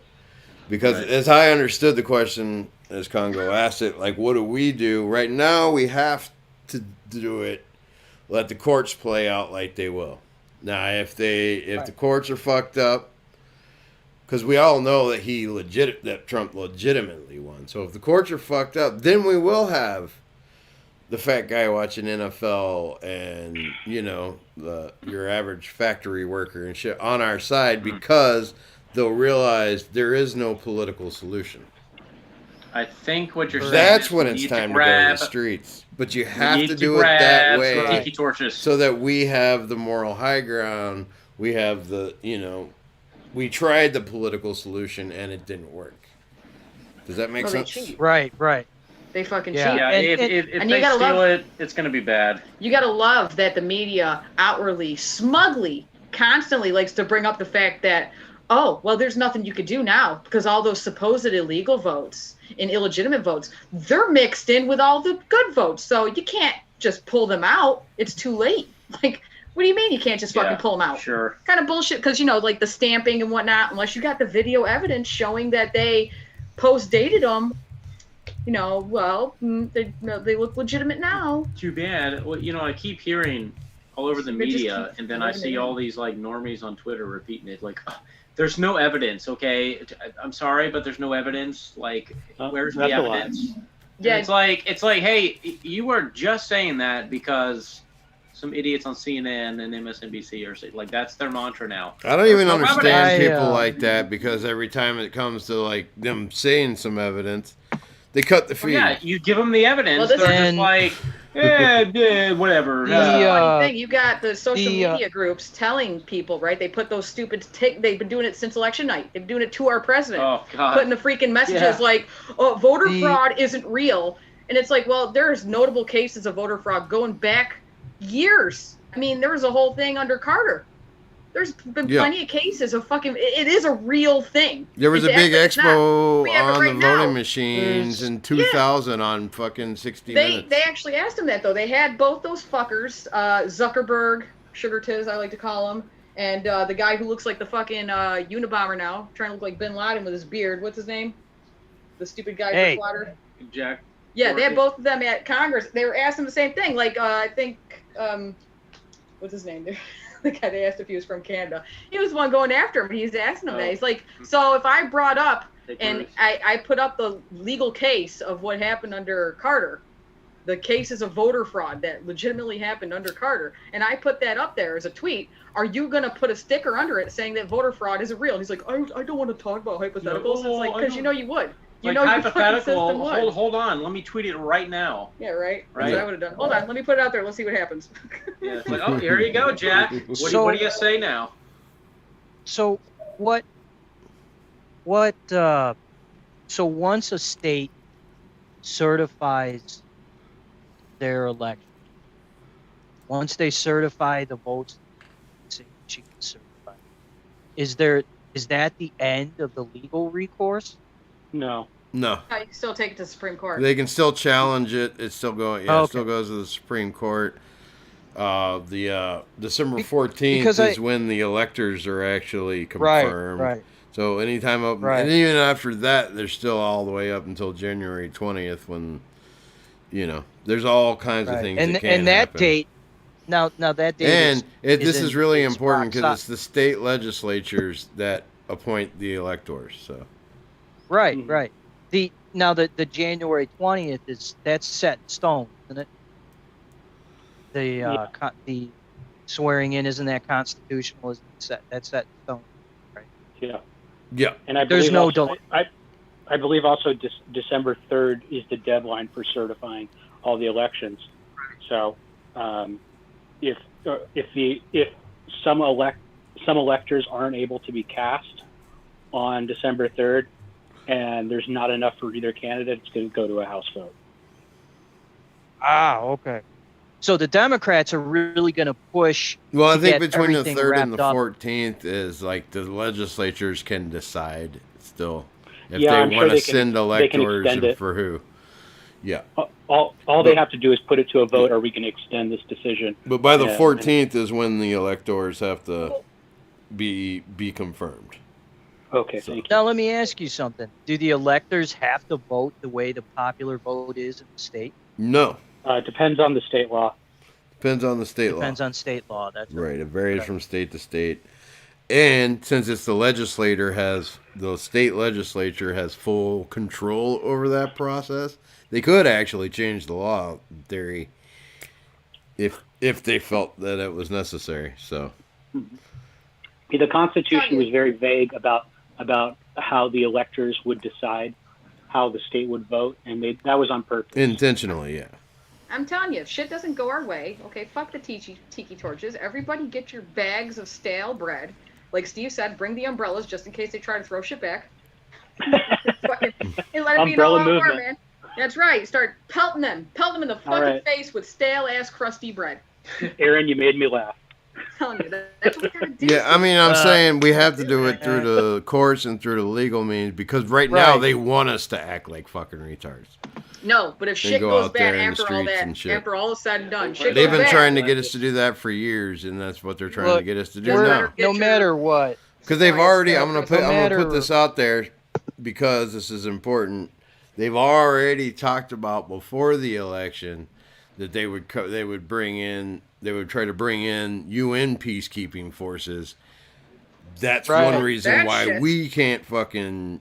Bro, if they brought in the UN, you know how many just middle-of-the-ground people who don't care for either Trump or Biden would just be like, oh, no, we're not having this. Didn't Having I a agree. foreign fucking military on this hold on the on, country. hold on. Didn't some country in Europe, like some tiny country, I want to say like, I don't know, the Dick Fuckistan. Holland or somewhere. No, they were like, if Trump refuses to leave, we will provide troops to Sounds go like in Belgium. and remove it. Yeah, No, like, that was Canada. No, but actually, That was Canada. Trudeau European- said he would support Trump. I swear, I swear there was like some No, it was in tiny, Europe. there was some tiny European country that was like, we'll send in troops. Like, you just want to Yeah. like, I got the- why don't you go sober up, okay? Like, Was it Belgium? Luxembourg. I got I the. want to say it was Belgium just because that's where the it was like capital of the EU Holland is. or Yeah. something. It sounds like something Belgium would I got do. the. Hello. Just I like, got who- the like, article who are you that kidding? says. Well, I'm sure Canada made the claim I- too, probably. In which case, like, Yeah, okay. I got the article. You know, Canada. We're real Trudeau. scared, Canada. Well, they did burn her White House down in 18. That was a long time ago. Well, and they had And the they did backyard have the of help the of the British. That British. was the biggest army. Yeah, and navy I at just the said. time. Yeah, they have the backing of the British. That's right. Dynamics are a bit different these days. Yes, they are. But I'd like to tell that joke. Yeah. But does anybody have anything they want to add? Because I got to shut it down here. But Yeah, just make sure you guys get your stale loaves of bread ready, just in case. My fingers are crossed. We don't need to go to that room. Or I'm just your tiki torch. Who knows? Nah, the tiki torch is a bad look. They ruined that. Okay, it's umbrellas and stale bread. Oh, they ruined the tiki torch. Umbrellas is what Antifa uses. I'm not using no Jew umbrella. They could take their bumper shoot okay, and stick well- it where the sun don't shine. Then don't bring your umbrella. I'm bringing my umbrella. And I I'm don't bringing know. my sack of stale By the bread. time it comes to take it to the streets, I don't think tiki torches or umbrellas are going to cut it. But Yeah, Nope. You don't know. You don't know I what think it feels my- like. my- yeah, my we're gonna stale have to- bread. We're gonna have to use what fucking Americans are known for when it comes down to Yeah, it. my stale bread that I'm gonna be throwing's got a red dot, etc. Exactly. Yeah, mine ticks. It's okay. I mean, whatever. So I'm gonna be standing in the rain one day, and they'll be like, "Why don't you have an umbrella?" I'll be like, "I don't know. This guy Congo on the internet told me it was like a Jewish plot." But no, the key is because the left's already out there acting all throwing temperature tantrums about every stupid thing. We can't do that. Mm-hmm. When it comes time for us Yeah. to do what we need to do, if it comes, then we're gonna have to be serious about it and not just, you know what I mean? And it's gonna have to well, be. it's bam. gonna come to that. They gonna want come it to to that come to that. guaranteed, They want it to come to because- that. I pray well, we it don't. will. I pray it doesn't, but it probably Because- Well, yeah, they want to Well, break our country well, more than it already well, is. will. But realistically, on, that's how we're gonna have to do it. Sorry. Look, man. Look, if Trump wins, what are the left gonna do? Go to work? Yeah, like they'd have jobs. They're They don't gonna have flip jobs. out. They're gonna Yeah, flip but they're gonna out. do the same shit they've They're been gonna- doing, where they're burning their own fucking cities, or maybe they'll try to. They're not Or- really gonna come Let's into be the fucking suburbs and honest. get shot. Let's be you honest. know? Even Or- if shit goes wrong and they put fucking Biden, the child sniffing pedo, in, he gets fucking signed in, does the oath, all that bullshit, they're still gonna fucking burn and riot shit because they're getting free shit out of it. They already Nobody's said they stopping would. them. They already said Yeah. they would. So it doesn't. Yeah. Yeah, you're right. I mean, it doesn't So- really. That's what I'm saying. It's gonna come to conflict either way. If Trump wins and certified, the left's gonna go nuts. If Biden wins, the right's gonna be pissed, and the left is still gonna go nuts. No matter what, this is headed for crazy behavior. Yeah. Mm-hmm. And there needs to be somebody on the left, somebody important, right?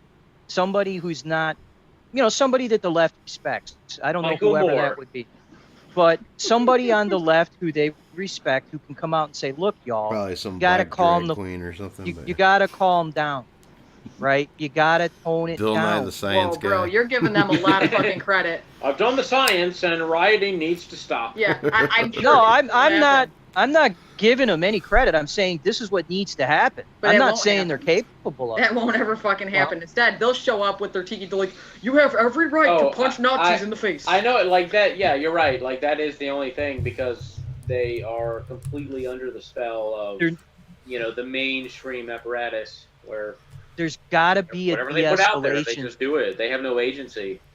No, what should have There happened has to- is back in 2017 when they started their shenanigans, and you had people like Maxine Waters going out there demanding that Okay. you don't give up for any reason. We should have demanded her resignation.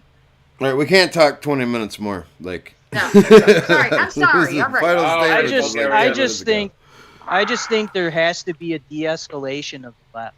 You're I right. think somebody's definitely gotta, whether it's Noam Chomsky, I don't know who they respect, but somebody's got to be like, look, y'all, the violence, the crazy shit, you gotta stop, man. You gotta stop. But honestly, it's got Congo, to calm down. who do you see on the left ever standing up saying that? Oh, come on, it That doesn't they would matter. take Like, serious. like we all know that the left is crazy, but it's helpful if somebody does say that. Like it's not. Oh, it's it not is, out of- but who would it's do not it? it's not an absurd proposition. Like you just keep going off on this, but it's like, ooh, All right, well, give me a What- name. Who do you see possibly that would ever do that? That would stand I up see and Bill try Maher to doing de-escalate? it. I see Bill Maher Machine doing Gun it all Sally? the time. Yeah, and Bill Maher, yeah, Right. but it doesn't have any effect. That's who's Yeah, gonna say but it that has at any least effect at is least the it's point. something. You know It who would, I, it, you would, know, it would have to be like several of them. you know who it's got to be? It's got to be people like Homo. It's got to be people like on the news, you know, those channels that they watch. Well, It's it has got to to be be one a of few those, of them. those people. Yeah, it's he's gotta not- Well, that's what I'm One of saying. them- One of them can say it, and then it disappears into the ether. That's why I said It's people. gotta be It's got to like be a, those. yeah, like a gotta collective be Rachel sort of, Madcow. because that's how they do it with Right. all their other narratives It's that got to they be push. John Dick It's Suck like Lemon. one person in the media will say it, and then another, and then it's just, oh, hey, this is the narrative All now. right, we can talk about this tomorrow because I've really got to stop. Yeah. Hold on, I got This It's is almost gonna 5 get- a.m. here. It's I want it's to gonna get discuss nasty. Bulgarian You know, culture. it's Are gonna there any get Bulgarians nasty. in here? They're gonna start convince. They're gonna start getting really nasty. I mean, the stuff that they're putting out is Oh, like. okay. I mean, let's face it. Like, just to be blunt, they're saying genocide whites. You know, wipe them out. Bro, you're like, All right. it's gonna start We getting can't. nasty. We could- It's been nasty. we gotta stop that stuff. And I really don't want to cut you guys off, but it's almost 5 a.m. here. You know what, Jacob? Three more laps. I know, Jacob. I mean, this is really unhospitable of you. God, you gotta hold us to your European time standard. All right. This is so racist. I'll make a closing statement here. Yesterday, a lot of black pills. Today, a lot of white pills. Don't Yep. give up, guys. We're still in the fight.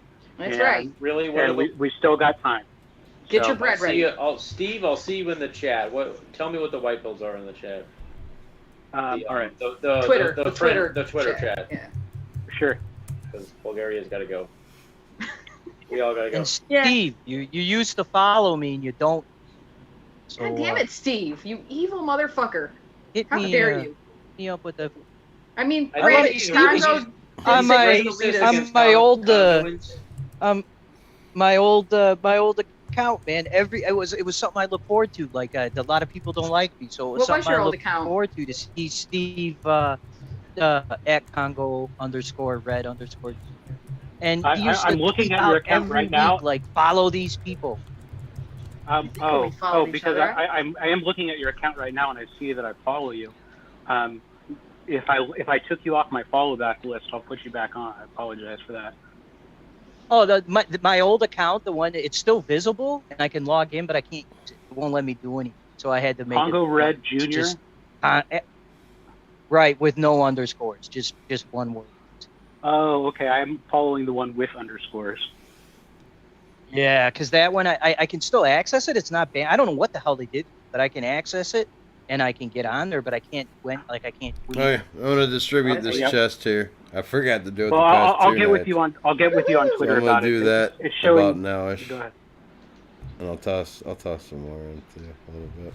Yeah, because I saw a lot of black pills today. I need some white pills. Okay. Alrighty. Did you watch the Giuliani press conference? No, That was good. Yeah, you need to watch that, I man. work late today, so. Yeah, you watch that first. It's Yeah, epic. we'll watch it. All right. Watching him laugh at Copy that that, dude from sir. CNN was fucking awesome. Yeah, and then that along with the Michigan people rescinding rescinding Yep. their votes and taking a stand. Like that's one of the biggest things that happened. In the Not only did they do that, but they outward said we were being threatened. We were being intimidated to have our votes. Right. That's manipulated. what we were talking about I at the just top of the wanted show. to. Yep. Yeah, Or I Jacob wanted has got to to add go. something Make it quick, about Congo. that. Yeah, well, I didn't get to have my statement. The end of I get talked over all the time. The one thing that I wanted to say that Giuliani did say, and they're absolutely true, is that sworn affidavits, that testimony is evidence. Like in a court of law, that's considered evidence. Yeah, it is And evidence. so when these media say there's no evidence, they are blatantly. Those sworn affidavits are evidence. Yeah. They always have That's been, right. you know, Yeah. hundreds of years. Yeah. That's how it's worked. For literally Right. ever, yeah. Yeah, and that press conference was pretty based, I guess. I mean, it was pretty awesome. But again, did you see Fox News right after it? Oh, Giuliani, no evidence. Giuliani making conspiracy claims. I mean, I was like, you got to be kidding me! Holy cow, this They're sounds hoping horrible. that you won't watch it. Yeah. That's No, all. I Right. stopped Hoping you won't watching. watch it. I stopped watching Fox completely. I just caught a clip on Twitter. I watched Joe in. Yeah. So. Yeah, it was a female Fox report. It was on Twitter. Female Fox reporter in front of the White House. It might have been on Soblik's account or something. But yeah, I was like, holy crap, man! Like they literally just explained to you that how evidence works and what the definition of evidence and sworn affidavits and you still just right afterwards blatantly lie to people and say no evidence. They could have video proof, and they do in some cases. These people like going into these voting places with truckloads or wagons full of ballots, and they say, "Well, like, where's the evidence?" Now, isn't that illegal though? They even said that this is what we're going to do right now, and then this is what you're going to do guys, we tomorrow. can't get back into this. Let me just ask one more See what question. happened here. Is it legal or illegal for the media to blatantly lie? Jacob, just know that I'm not answering. On the news, Right. it's not. No, it's not illegal. It's Wow. like you can make a libel lawsuit, but that's a big deal, and they've First got Amendment. millions and millions of dollars. Slander called and First libel. Amendment. If there's like, Right. yeah, But that's not But you have to illegal. That's prove- just And they that's do, civil. That's not criminal. yeah. Well, they do Right. have to pay out a lot of lawsuits, but they're such massive conglomerates that they just pay them out and keep doing business. So So there's no like FCC guidelines. They can literally just say no. Giuliani's full of it. He's No, because of no the First evidence. Amendment. No, there's no Ministry of Truth. This isn't Yeah. This They isn't could say that Well, country. right. it's covered Well, under the it's- First Amendment, it's- and it's just like, oh, well, we were speculating, we were inquiring. They could put it in such a way where it's like we weren't stating that as a well, fact. that's the thing. Like they may be lying, but then it's a court case. Which is, court cases take Gee. months times- and millions of dollars. How many and blah, blah, times, like the blah, New York so, Times or Washington Wow. Post or some other Yeah. cock-knocking like newspaper, they Alright. could They lie. they print like and right on the front page. we can talk just about a this tomorrow Straight up bullshit. because we can Yeah. talk about this All tomorrow. All right, Well, I was Jacob. just gonna The- say, if they the question put was bullshit right on the answered- front page, then like 2 days Yeah. later, way in the back of the paper, a little tiny blip on the fucking bottom of the page, be like, "Oh, we're retracting that front page article plus- where we totally said this shit that was not true at all." Plus, they've got lawyers that use they word it in such a specific way that All right, we're gonna have to talk about this thing. tomorrow, Yeah, guys. That's right. All Sorry, right, Jacob, Jacob. we're out of here. Jacob, release these Holy lemons, man. mackerel! I did. What the fuck? I said I was gonna do it, then I did it. Well, it's not that it said you added them, and I went to go fucking. It's just Yeah, like, and no, then there's nothing there. I added them, and then I Oh, did it Damn, over there. Oh, that's bullshit. again. God damn you, D-Live. Thanks for, How dare you cook me. Thanks for having me on. For sure, anytime. Yeah, Thank Congo, you. don't forget your Thank you, rent. Jacob. Congo, are you an American? Do you live in America? What's going on? I'm from Chicago. Okay. Yep, I'm 400 over 400 years American. Right. Awesome. Been here. Congo, are you in the Twitter chat? So who? Yes. He's in the Twitter. Okay, well, you guys can talk about there. Jacob needs to Yep. go to bed. All right. No, hold on. I right, got man. something else to say. You stop it. All right. Hey, guys, this is great. Thanks for letting us on again, Jacob. You're awesome. All right. We'll see y'all All tomorrow. right, good night, everybody. Good night. Good night.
Texas won't let me in. I ain't gonna be here long. I'm afraid I'm going. I ain't gonna be here long, oh Lord. I ain't gonna be here long.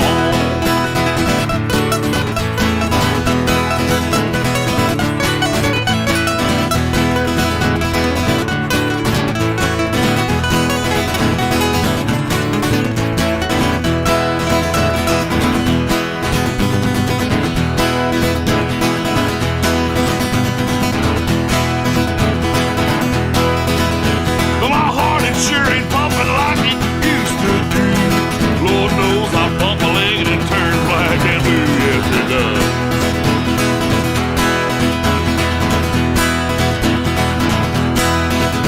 Now they say that it's unhealthy the way that I live. My liver's gone, my lungs are shot, my heart's about to give. But I ain't gonna let that bother me, no. So I'm drinking, smoking, guns on rebel sun.